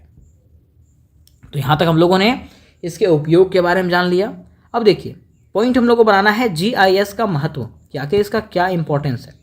तो देखिए, बात करते हैं अगर इसके इंपॉर्टेंस का, तो कह रहा है कि किसी स्थान का सही और पूरी जानकारी मिलती है, किसकी मदद से? जीआईएस की मदद से। दूसरा, मानचित्र बनाना आसान हो जाता है, किसकी मदद से? तो जीआईएस की मदद से। तीसरा, विकास योजनाएं अच्छी तरह बनाई जा सकती है, किसकी मदद से? जीआईएस की मदद से। चौथा, कृषि और पर्यावरण के अध्ययन में सहायता मिलता है ना, ये भी किसकी मदद से? तो जीआईएस की मदद से। फिर कह रहा है कि प्राकृतिक आपदाओं से बचाव में मदद मिलती है, मतलब इससे हम लोग बच सकते हैं। छठा कह रहा है कि समय और मेहनत की इसमें कम बचत होती है। और सातवां, भूगोल का अध्ययन जो है ना इससे अधिक आसान और आधुनिक बन जाता है। तो इस प्रकार से दोस्त हम लोगों ने इसके महत्व के बारे में भी कंप्लीटली जान लिया। अब बारी आती है दोस्त इसके निष्कर्ष का। तो आखिर निष्कर्ष में क्या लिखेंगे? तो निष्कर्ष में लिखेंगे कि अंत में कहा जा सकता है कि भौगोलिक सूचना प्रणाली अर्थात जीआईएस आधुनिक भूगोल की एक बहुत उपयोगी तकनीक है। इसकी सहायता से किसी स्थान की जानकारी आसानी से प्राप्त होती है और उसका सही उपयोग किया जाता है। किसका? उस स्थान का, है ना। यार कि आज जीआईएस का उपयोग भूगोल, कृषि, पर्यावरण, शहरों की योजना, जल प्रबंधन और आपदा प्रबंधन जैसे अनेक क्षेत्रों में हो रहा है। इसलिए वर्तमान समय में जीआईएस का महत्व जो वो लगातार बढ़ता जा रहा है। तो उम्मीद करते मेरे दोस्त कि ये क्वेश्चन आप समझ गए होंगे। अब बारी आती है क्वेश्चन नंबर लास्ट, मतलब 10वें का, जिसमें से क्वेश्चन हमारा पूछा है कि ग्लोबल पोजिशनिंग सिस्टम की अवधारणा स्पष्ट कीजिए तथा भूगोल में इसके अनुप्रयोगों की चर्चा करिए। मतलब कह सकते हैं जीपीएस क्या है। आप लोगों ने जीपीएस का नाम सुना होगा, तो आखिर ये क्या होता है उसके बारे में बताइए। ठीक है, क्या क्या इसकी अवधारणा है, क्या क्या इसके उपयोग हैं, उसके बारे में बताइए। तो देखिए, लिखेंगे दोस्त परिचय, और परिचय में लिखेंगे कि ग्लोबल पोजिशनिंग सिस्टम एक ऐसी आधुनिक तकनीक है जिसकी सहायता से पृथ्वी पर किसी भी स्थान की सही स्थिति का पता लगाया जा सकता है। जैसे मान लीजिए कि जीपीएस एक ऐसा यंत्र है ना, जिसके मदद से हम लोग पृथ्वी पर किसी भी स्थान का सही स्थिति, मतलब सही लोकेशन का पता लगा सकते हैं। जैसे कि मान लीजिए आप लोग कहीं जाते होंगे, ठीक है, और फ़ोन में अगर जीपीएस ऑन करते होंगे, है ना, तो यहाँ से हम आपकी लोकेशन को ट्रेस कर सकते हैं कि आखिर आपका लोकेशन क्या है, आप कौन से स्थान में हैं अभी, है ना। तो वही कह रहा दोस्त कि ग्लोबल पोजिशनिंग सिस्टम जिसको हम लोग जीपीएस या तो ग्लोबल पोजिशनिंग सिस्टम कहते हैं, यह एक ऐसी आधुनिक तकनीक है जिसकी सहायता से पृथ्वी पर किसी भी स्थान का सही लोकेशन पता लगाया जा सकता है। यह प्रणाली उपग्रहों की मदद से काम करता है। किसकी मदद से? सैटेलाइट की मदद से काम करता है। कह रहा है कि आज लगभग हर मोबाइल फोन, कार और नेविगेशन उपकरणों में जीपीएस का उपयोग होता है। किसका? जीपीएस का। कह रहा है भूगोल के अध्ययन में इसका काफ़ी महत्वपूर्ण स्थान है। किसका? जीपीएस का। ठीक है, और हम लोग जान भी रहे हैं कि अगर हम लोग कहीं भी जाते हैं ना, तो अभी हम लोग जीपीएस का यूज़ करते ही करते हैं, है ना। अब देखिए, कह रहा है कि इसकी अवधारणा, ठीक है, क्या क्या सोच है। कह रहा है जीपीएस अंतरिक्ष में मौजूद उपग्रहों से संकेत प्राप्त करता है। ये संकेत हमारे मोबाइल या तो जीपीएस यंत्र तक पहुंचते हैं। इसके बाद यह यंत्र बता देता है कि इस समय हम कहाँ हैं, किस दिशा में जा रहे हैं और किस स्थान तक कैसे पहुंचा जा सकता है। इसलिए जीपीएस को स्थान बताने वाली आधुनिक तकनीक कहा जाता है। जीपीएस को क्या कहा जाता है? तो स्थान बताने वाले, मतलब जगह बताने वाले आधुनिक तकनीक इसको कहा जाता है। अब देखिए, क्वेश्चन में कहा था कि जीपीएस का उपयोग हम लोग कहाँ कहाँ करते हैं। तो बात करते हैं अगर जीपीएस के उपयोग का, तो इसका पहला उपयोग हम लोग सही स्थान का पता लगाने में करते हैं। वह कह रहा है कि जीपीएस की सहायता से किसी भी स्थान की सही जानकारी कुछ ही सेकंड में मिल जाता है। इससे किसी जगह को ढूंढना क्या हो जाता है? बहुत ज़्यादा आसान हो जाता है। ठीक है, दूसरा उपयोग है मानचित्र बनाने में। कह रहा दोस्त कि भूगोल में सही और नए मानचित्र बनाने के लिए जीपीएस का उपयोग किया जाता है। इससे मानचित्र अधिक सही और उपयोगी बनता है। अभी हम लोग कहीं जाते हैं तो अगर हम लोग को रास्ता पता नहीं होता, जीपीएस ऑन कर लेते हैं, है ना, लोकेशन ऑन कर लेते हैं। ठीक है, जिससे हम लोग को पता चलता है कि कौन से रास्ते में हम लोग को जाना है और कौन से रास्ते में नहीं जाना है। तीसरा इसका उपयोग है भूमि का सर्वे करने में। कह रहा है दोस्त खेत, सड़क, भवन या तो अन्य स्थानों का सर्वे करने में जीपीएस जो है ना बहुत ज़्यादा उपयोगी है। इससे भूमि का सही माप और सीमा पता चल सकता है। किससे? जीपीएस से। चौथा कह रहा है शहरों की योजना बनाने में। कह रहा नई सड़क, पुल, स्कूल, अस्पताल और अन्य विकास कार्यों की योजना बनाने में जीपीएस की जानकारी का उपयोग किया जाता है। किसका? जीपीएस की जानकारी। पांचवा कह रहा है कि प्राकृतिक आपदाओं में सहायता। कह रहा है कि भूकंप, बाढ़, चक्रवात और अन्य प्राकृतिक आपदाओं के समय प्रभावित क्षेत्रों तक जल्दी पहुंचने और राहत कार्य करने में जीपीएस बहुत मदद करता है। मान लीजिए कि जिस क्षेत्र में भूकंप आया है, ठीक है, उस क्षेत्र में आपको पहुंचना है राहत कार्य करने के लिए, तो आपको तुरंत रास्ता पता चलेगा किस क्षेत्र में भूकंप आया है। किसकी मदद से? जीपीएस की मदद से। छठा कह रहा परिवहन में उपयोग। बस, ट्रेन, जहाज, हवाई जहाज की स्थिति जानने और सही रास्ता चुनने में जीपीएस का उपयोग किया जाता है। किसका? जीपीएस का। इससे यात्रा जो है वो आसान हो जाता है और सुरक्षित हो जाता है। कभी कभी ये गलत होता है, लेकिन हमेशा गलत होता नहीं है। सातवां कह रहा कि कृषि और पर्यावरण में उपयोग। कह रहा कि किसान को खेत की सही जानकारी प्राप्त करने, फसल की निगरानी करने और भूमि का सही उपयोग करने में जीपीएस सहायता करता है। जंगलों और पर्यावरण की निगरानी में भी इसका उपयोग किया जाता है। किसका? जीपीएस सिस्टम का। तो यहाँ तक दोस्त हम लोगों ने ये समझा कि आखिर इसका उपयोग कहाँ कहाँ होता है ना। अब देखिए पॉइंट हम लोग बनाएंगे कि जीपीएस का महत्व, इसका क्या इंपॉर्टेंस है, क्या महत्व है इसका। तो बात करते हैं अगर इसके महत्व का, तो इसका पहला महत्व है किसी भी स्थान की सही जानकारी देता है ये। कौन? जीपीएस। ठीक है। दूसरा, रास्ता खोजने में मदद करता है। कौन? जीपीएस। तीसरा, मानचित्र और सर्वे कार्य को आसान बनाता है। कौन? जीपीएस। चौथा, विकास योजनाएं बनाने में सहायता करता है। कौन करता है? तो जीपीएस करता है। पांचवा, प्राकृतिक आपदाओं के समय ये बहुत ज़्यादा उपयोगी होता है। हम लोग को कम समय में जल्दी वहाँ पे पहुँच सकते हैं हम लोग। ठीक है, किसकी मदद से? जीपीएस की मदद से। छठा कह रहा है कि समय और मेहनत की भी बचत करता है ये। और सातवां, भूगोल के अध्ययन को अधिक सरल और आधुनिक बनाता है। कौन बनाता है? तो जीपीएस। ठीक है, तो यहाँ तक दोस्त हम लोगों ने इस क्वेश्चन को भी समाप्त किया। अब अंत में बारी आती है इसके निष्कर्ष का। तो निष्कर्ष में हम लोग इस प्रकार से कह सकते हैं कि अंततः कहा जा सकता है कि ग्लोबल पोजिशनिंग सिस्टम अर्थात जीपीएस जो है ना आधुनिक युग की एक महत्वपूर्ण तकनीक है। इसकी सहायता से किसी भी स्थान की सही स्थिति आसानी से पता लगाया जा सकता है। ठीक है, फिर कह रहा है कि आज इसका उपयोग भूगोल, परिवहन, कृषि, पर्यावरण, सर्वे कार्य, शहरों की योजना, आपदा प्रबंधन जैसे अनेक क्षेत्रों में किया जा रहा है। किसका उपयोग?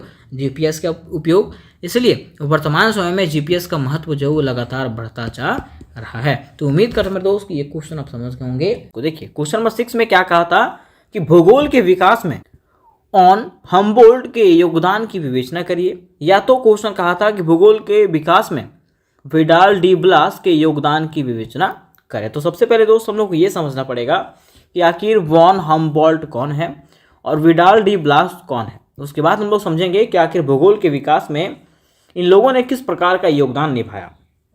तो सबसे पहले दोस्त लिखेंगे परिचय। क्या लिखेंगे?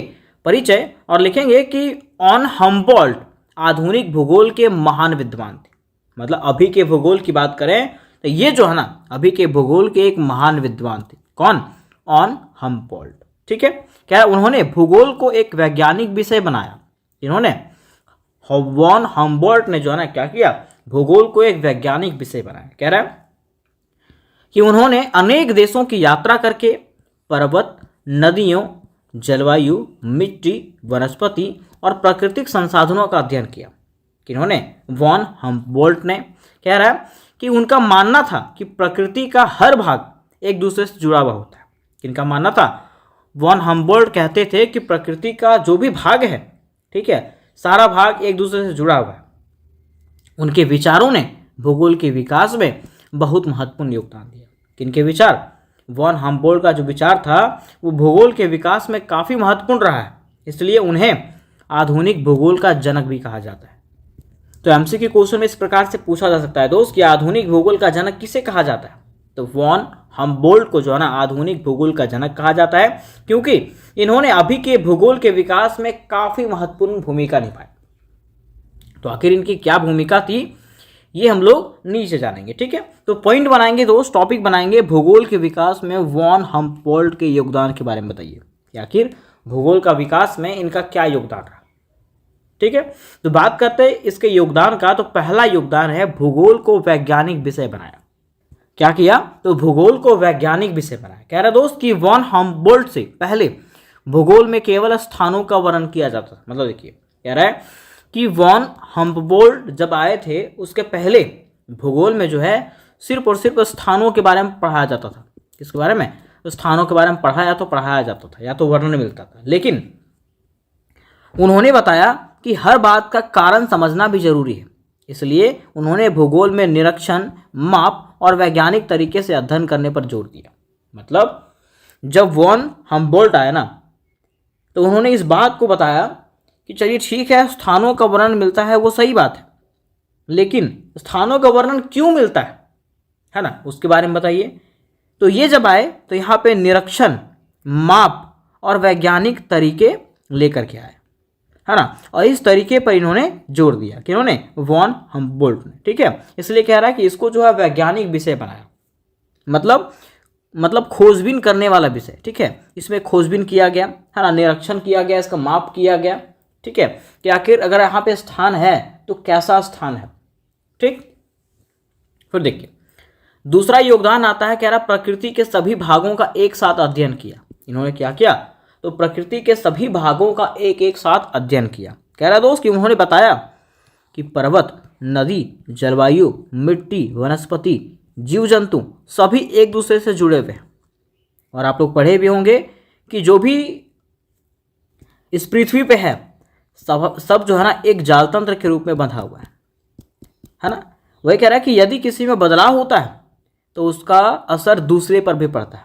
अगर इसमें से किसी एक कड़ी टूट जाएगा ना, कोई एक कड़ी टूट जाएगा तो समझिएगा कि उसका प्रभाव दूसरे पर भी पड़ेगा। इससे भूगोल का अध्ययन अधिक आसान और सही हो गया। इससे क्या हो गया? भूगोल का अध्ययन करना और भी ज़्यादा आसान हो गया और सही हो गया। ठीक है। उसके बाद इसका तीसरा विकास है क्षेत्रीय अध्ययन को महत्व। कह रहा दोस्त कि वॉन हम्बोल्ट का मानना था कि हर क्षेत्र की अपनी अलग अलग विशेषता होती है। इसलिए किसी भी क्षेत्र को समझने के लिए उसकी जलवायु, मिट्टी, वनस्पति, नदियाँ और पर्वत सभी का एक साथ अध्ययन करना चाहिए। देखिए ये कहते थे कि हर क्षेत्र का अलग अलग विशेषता होता है और सही कहते हैं, है ना। हो सकता है किसी क्षेत्र का मिट्टी अलग हो, ठीक है, जलवायु अलग हो, वनस्पति अलग हो, है ना। मेरे क्षेत्र का जलवायु अलग है, ठीक है, इस क्षेत्र का जलवायु अलग है ना, यहाँ का मिट्टी अलग है, यहाँ की मिट्टी अलग है। तो वही ये कहते हैं कि हर क्षेत्र की अपनी अलग अलग विशेषता होती है, इसलिए उस क्षेत्र के बारे में समझने के लिए जो है ना क्या करना पड़ेगा, तो उसकी जलवायु को, मिट्टी को, वनस्पति को, नदियों को और पर्वतों को एक साथ पढ़ना पड़ेगा, उसके बारे में एक साथ अध्ययन करना पड़ेगा, ठीक है। चौथा इसका विकास है, कह रहा है इन्होंने जलवायु और वनस्पति के संबंध को समझाया, ठीक है। कह रहा है कि उन्होंने बताया कि जहाँ जैसी जलवायु होती है वहाँ वैसी वनस्पति उगती है। उदाहरण के लिए अधिक वर्षा वाले क्षेत्रों में घने जंगल मिलते हैं, जबकि कम वर्षा वाले क्षेत्रों में रेगिस्तान पाए जाते हैं, है ना।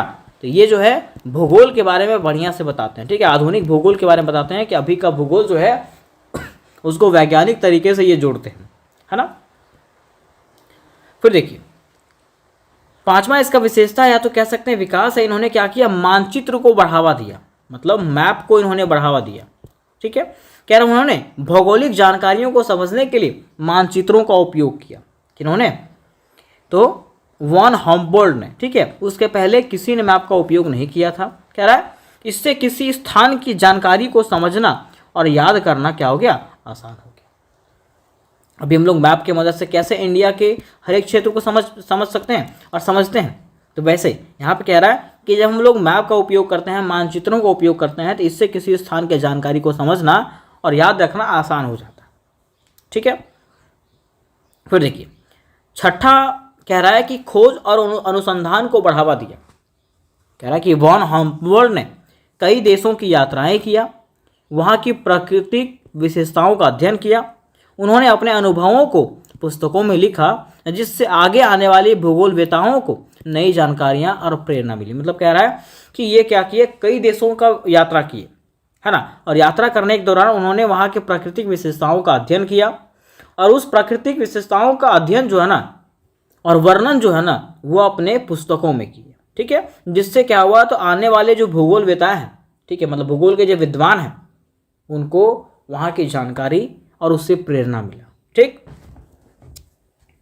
फिर देखिए सातवां इसका विकास का प्रारूप कह रहा है कि आधुनिक भूगोल की मजबूत नींव रखी।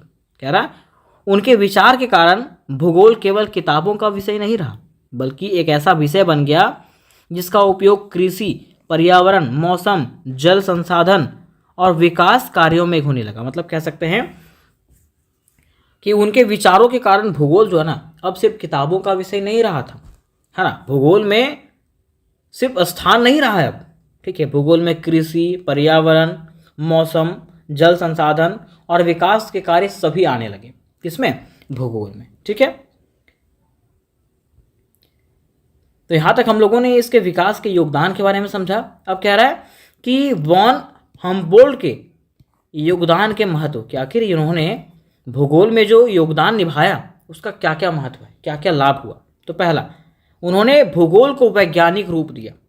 मतलब पहले भूगोल में सिर्फ स्थान के बारे में पढ़ा जाता था, लेकिन अब जो है भूगोल में जो है सब चीज़ के बारे में पढ़ा जाने लगा, ठीक। दूसरा, प्रकृति के सभी भागों के आपसी संबंध को समझाया। इन्होंने बताया कि प्रकृति में जितनी भी चीज़ें हैं सभी का आपस में क्या होता है, संबंध होता है।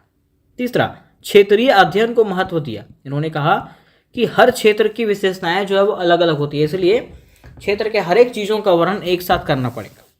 चौथा, जलवायु और वनस्पति के संबंध को स्पष्ट किया, ठीक है। पांचवा, कह रहा मानचित्रों और वैज्ञानिक अध्ययन को बढ़ावा दिया। इन्होंने मानचित्र का उपयोग किया और वैज्ञानिक का अध्ययन का बढ़ावा दिया। छठा, कह रहा है कि भूगोल में नए नए शोध और खोज को प्रेरणा दिया। और सातवां, आधुनिक भूगोल के विकास में महत्वपूर्ण भूमिका निभाया। इन्होंने, वॉन हम्बोल्ट ने, ठीक है। तो यहाँ तक दोस्त हम लोगों ने ये क्वेश्चन को समझ गया। अब अंत में बारी आती है इसके निष्कर्ष का। तो निष्कर्ष में लिखेंगे कि अंत में कहा जा सकता है कि वॉन हम्बोल्ट ने भूगोल को एक नई पहचान दिया। उन्होंने भूगोल को केवल स्थानों का वर्णन करने वाला विषय नहीं रहने दिया, बल्कि उसे वैज्ञानिक आधार प्रदान किया। उनके विचार आज भी भूगोल के अध्ययन में बहुत उपयोगी है, इसलिए उन्हें आधुनिक भूगोल के सबसे महान विद्वानों में गिना जाता है। किन्हें? वॉन हम्बोल्ट को। ठीक है, तो यहां तक हम लोगों ने क्वेश्चन नंबर 6 को कंप्लीट कर लिया दोस्त। अब बारी आती है क्वेश्चन नंबर 7 का। किसका? क्वेश्चन नंबर 7 का। तो चलिए हम लोग जानते हैं कि आखिर क्वेश्चन नंबर 7 क्या क्या है।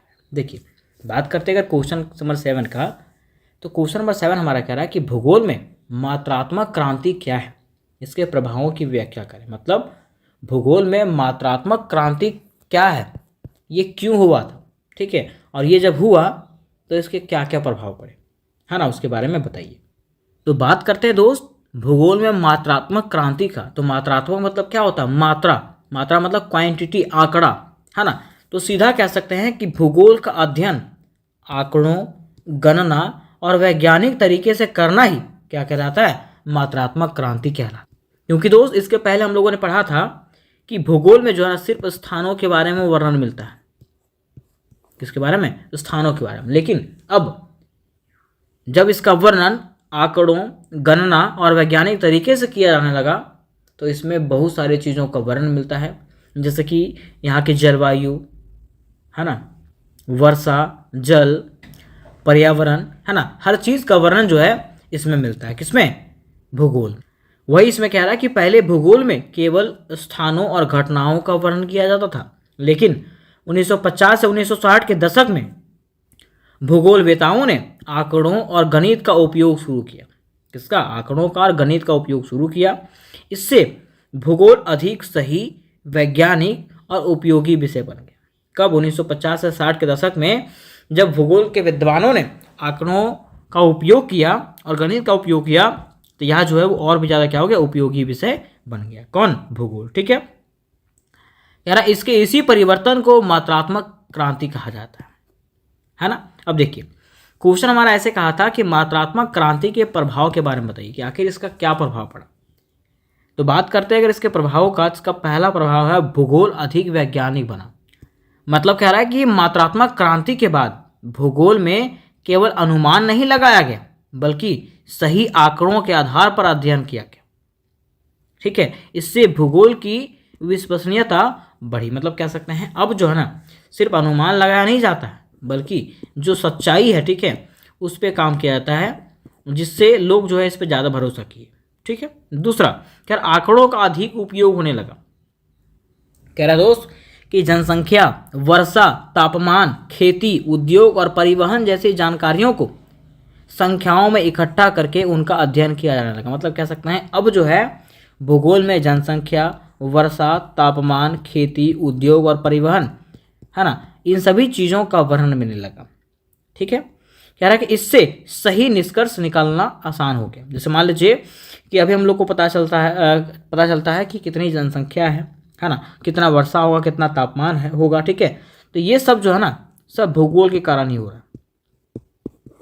ठीक है, और ये सब भूगोल के अंतर्गत आता है।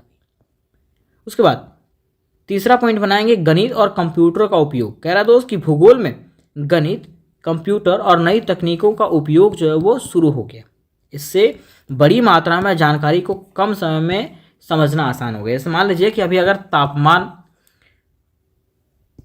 नापना है या तो मापना है, ठीक है, तो उसके लिए भी अलग अलग यंत्र बने हैं, है ना। तो वही कह रहा है कि भूगोल में जो है ना, अब गणित, कंप्यूटर और नई तकनीकों का भी उपयोग शुरू हो चुका है।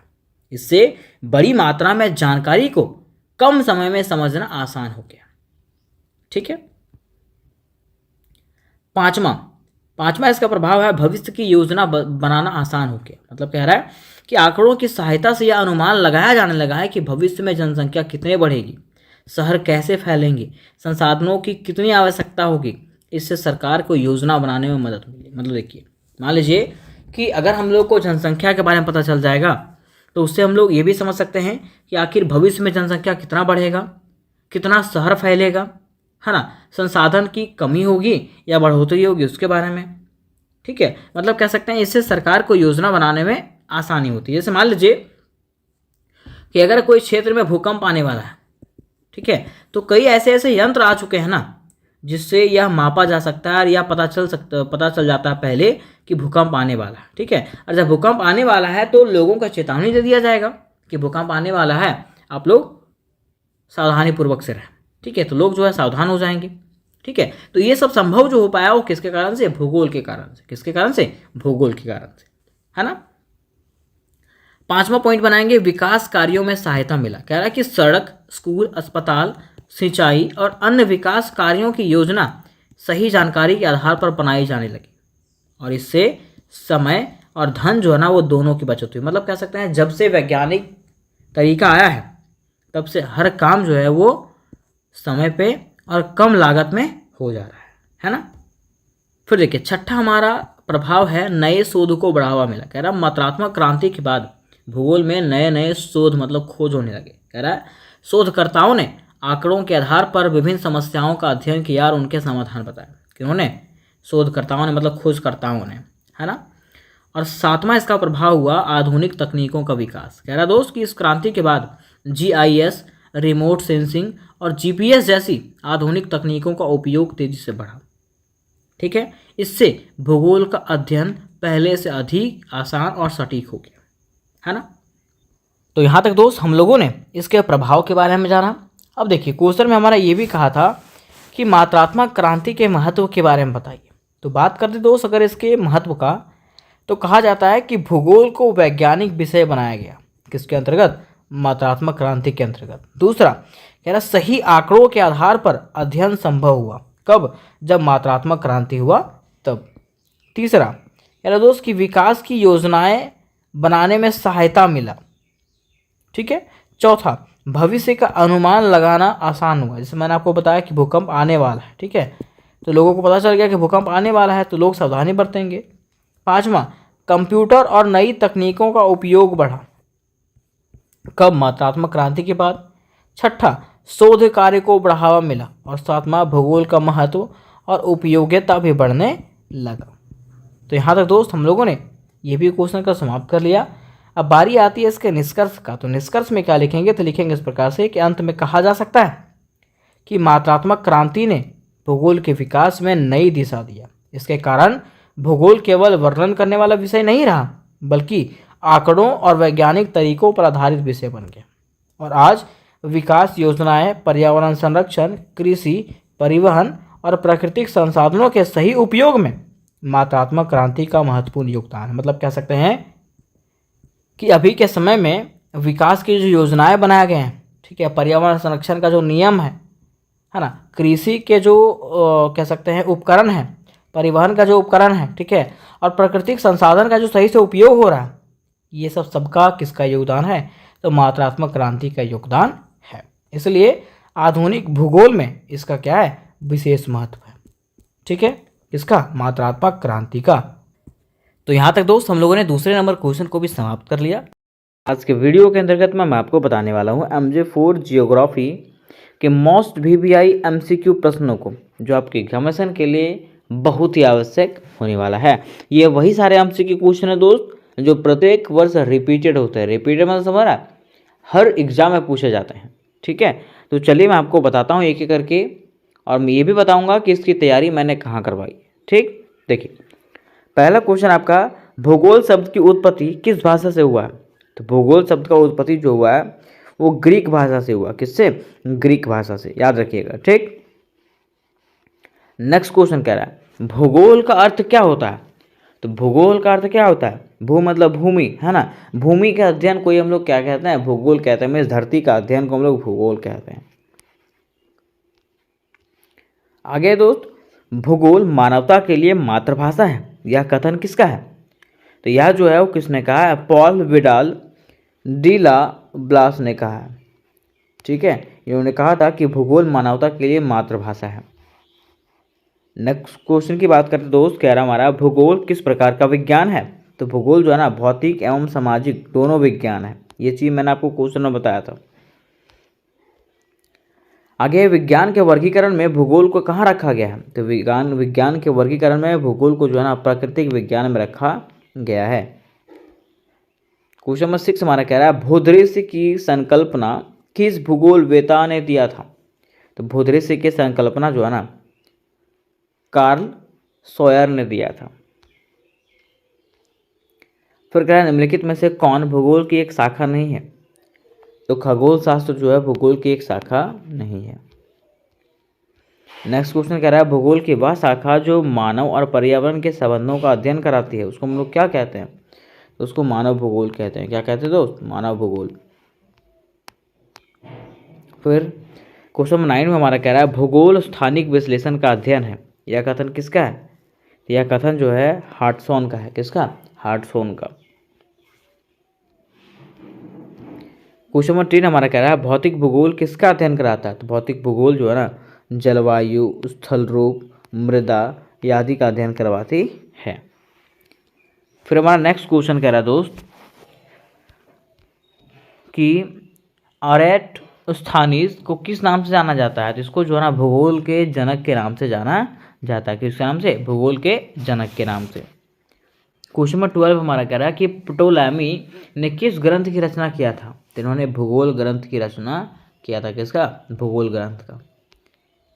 अगला हमारा क्वेश्चन कह रहा है कि प्राचीन यूनानी भूगोल का प्रमुख योगदान क्या था? तो इसका प्रमुख योगदान था भूगोल की गोलाई मापना। भूगोल कितना गोल है उसको मापना। फिर कह रहा है रोमन विद्वान प्लिनी का योगदान किस क्षेत्र में था? तो उनका जो योगदान था प्रकृति का वर्णन में था। उन्होंने प्रकृति का वर्णन किया था। अगला हमारा क्वेश्चन कह रहा है कि फ्रांसीसी विद्वान विडाल डी लास ब्लास किस सिद्धांत से जुड़े हुए थे? तो ये संभाव्यतावाद से जुड़े हुए थे। आगे कह रहा है कि वराहमिहिर किस क्षेत्र के विद्वान थे? किस विषय के विद्वान थे? तो खगोल विज्ञान और भूगोल के विद्वान थे। नेक्स्ट क्वेश्चन कह रहा है दोस्त आर्यभट्ट का प्रमुख योगदान क्या था? तो आर्यभट्ट का प्रमुख योगदान जो था पृथ्वी की गोलता था। क्या था? पृथ्वी की गोलता। नेक्स्ट क्वेश्चन कह रहा है भास्कराचार्य ने किस ग्रंथ की रचना किया? तो भास्कराचार्य ने जो है ना सिद्धांत शिरोमणि का रचना किया था। नेक्स्ट क्वेश्चन कह रहा है मात्रात्मक क्रांति की शुरुआत किस दशक में हुआ?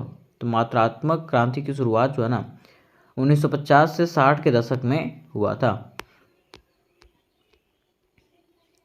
अगला क्वेश्चन कह रहा है मात्रात्मक भूगोल किसका प्रयोग करता है? तो मात्रात्मक भूगोल जो है ना वो सांख्यिकी विविधता का प्रयोग करता है। आगे है सुदूर संवेदन क्या है? क्या कह रहा है? सुदूर संवेदन क्या है? तो उपग्रहों से जानकारी प्राप्त करना ही सुदूर संवेदन कहलाता है। मीन्स रिमोट सेंसिंग कहलाता है। फिर कह रहा था जीपीएस की फुल फॉर्म क्या होती है? तो जीपीएस की फुल फॉर्म होती है ग्लोबल पोजिशनिंग सिस्टम। क्या होती है? Global positioning system. 23 number question की बात करते हैं। कह रहा है जीआईएस का कार्य क्या है? तो जीआईएस का कार्य होता है स्थानिक डाटा का विश्लेषण करना। स्थानीय डाटा का विश्लेषण करना। फिर क्या है जीपीएस में न्यूनतम कितने उपग्रह आवश्यक होते हैं? तो जीपीएस में न्यूनतम 4 उपग्रह जो है ना वो क्या होते हैं? आवश्यक होते हैं।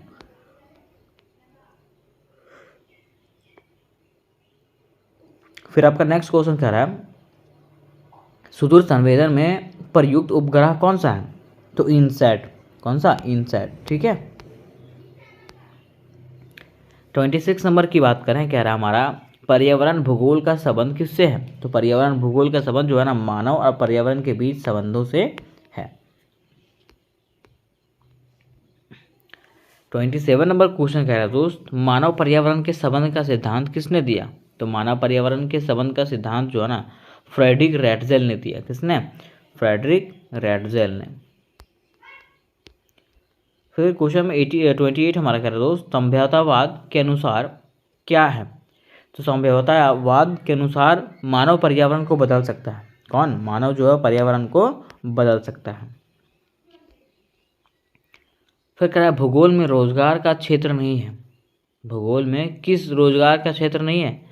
तो चिकित्सा की रोजगार का क्षेत्र नहीं है। 30 नंबर क्वेश्चन कह रहा है कौन सा तकनीकी उपकरण भूगोल में प्रयोग होता है? तो थियोडोलाइट जो होता है ना वो भूगोल में प्रयोग होता है। अगला क्वेश्चन कह रहा है जर्मन विद्वान हम्बोल्ट को क्या कहा जाता है? तो उनको जो है ना आधुनिक भूगोल का जनक कहा जाता है। क्या कहा जाता है? आधुनिक भूगोल का जनक। फिर कह रहा है हम्बोल्ट ने किस महाद्वीप की यात्रा की थी? तो उन्होंने दक्षिण अमेरिका महाद्वीप की यात्रा किया था।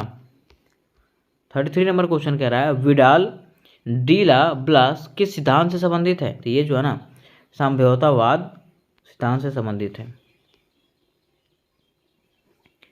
कह रहा है दोस्त पोसिलिज्म का प्रवर्तक कौन है। पोसिलिज्म मतलब समझता है समझौतावाद के प्रवर्तक कौन थे। तो विडाल डी ला ब्लास।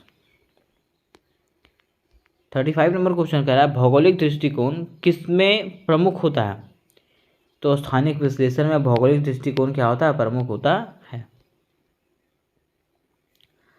36 नंबर क्वेश्चन कह रहा है भूगोल की प्रयोगशाला में कौन सा यंत्र प्रयोग होता है। तो भूगोल की प्रयोगशाला में जीपीएस यंत्र जो है ना वो क्या होता है, प्रयोग होता है। कौन सा, जीपीएस। 37 नंबर क्वेश्चन कह रहा है कौन सा विज्ञान टाइम ज्योग्राफी से जुड़ा हुआ है। तो हगर स्ट्रैंड विज्ञान जो है ना वो टाइम ज्योग्राफी से जुड़ा हुआ है। फिर कह रहा है दोस्त भूगोल पुल का कार्य करता है। ये किसका कथन है। मीन्स भूगोल जो है ना वो ब्रिज का काम करता है। वो किसका कथन है, ये हॉटसन का कथन है। किसका, हॉटसन का। नेक्स्ट क्वेश्चन कह रहा है मानचित्र निर्माण में प्रयोग होने वाली प्रमुख तकनीक है। तो सुदूर संवेदन। क्या है, सुदूर संवेदन। और लास्ट आपका क्वेश्चन है भारत में सुदूर संवेदन का संचालन कौन करता है। तो इसरो करता है। कौन करता है, इसरो। इसरो का नाम आप लोगों ने सुना होगा, है ना। तो यहाँ तक मेरे दोस्तों हम लोगों ने इसके टॉप 40 एमसीक्यू क्वेश्चन को कंप्लीट किया जो आपके एग्जामिनेशन के लिए बहुत ज़्यादा आवश्यक है। ठीक है, तो इससे जुड़ी अगर कोई कन्फ्यूजन होगा तो मुझे कमेंट करके ज़रूर बताइएगा। और आप लोगों का जितना से ज़्यादा हो सके मैं ज्योग्राफी की तैयारी करवाने का प्रयास करूँगा। ठीक है, और आप लोग कमेंट करके बताएं कि आप लोगों का MJ5 का जो एग्जामिनेशन है वो प्रैक्टिकल के रूप में होगा कि रिटेन होगा। ठीक है, तो मिलता है नेक्स्ट वीडियो में। तब तक के लिए जय हिंद, जय भारत।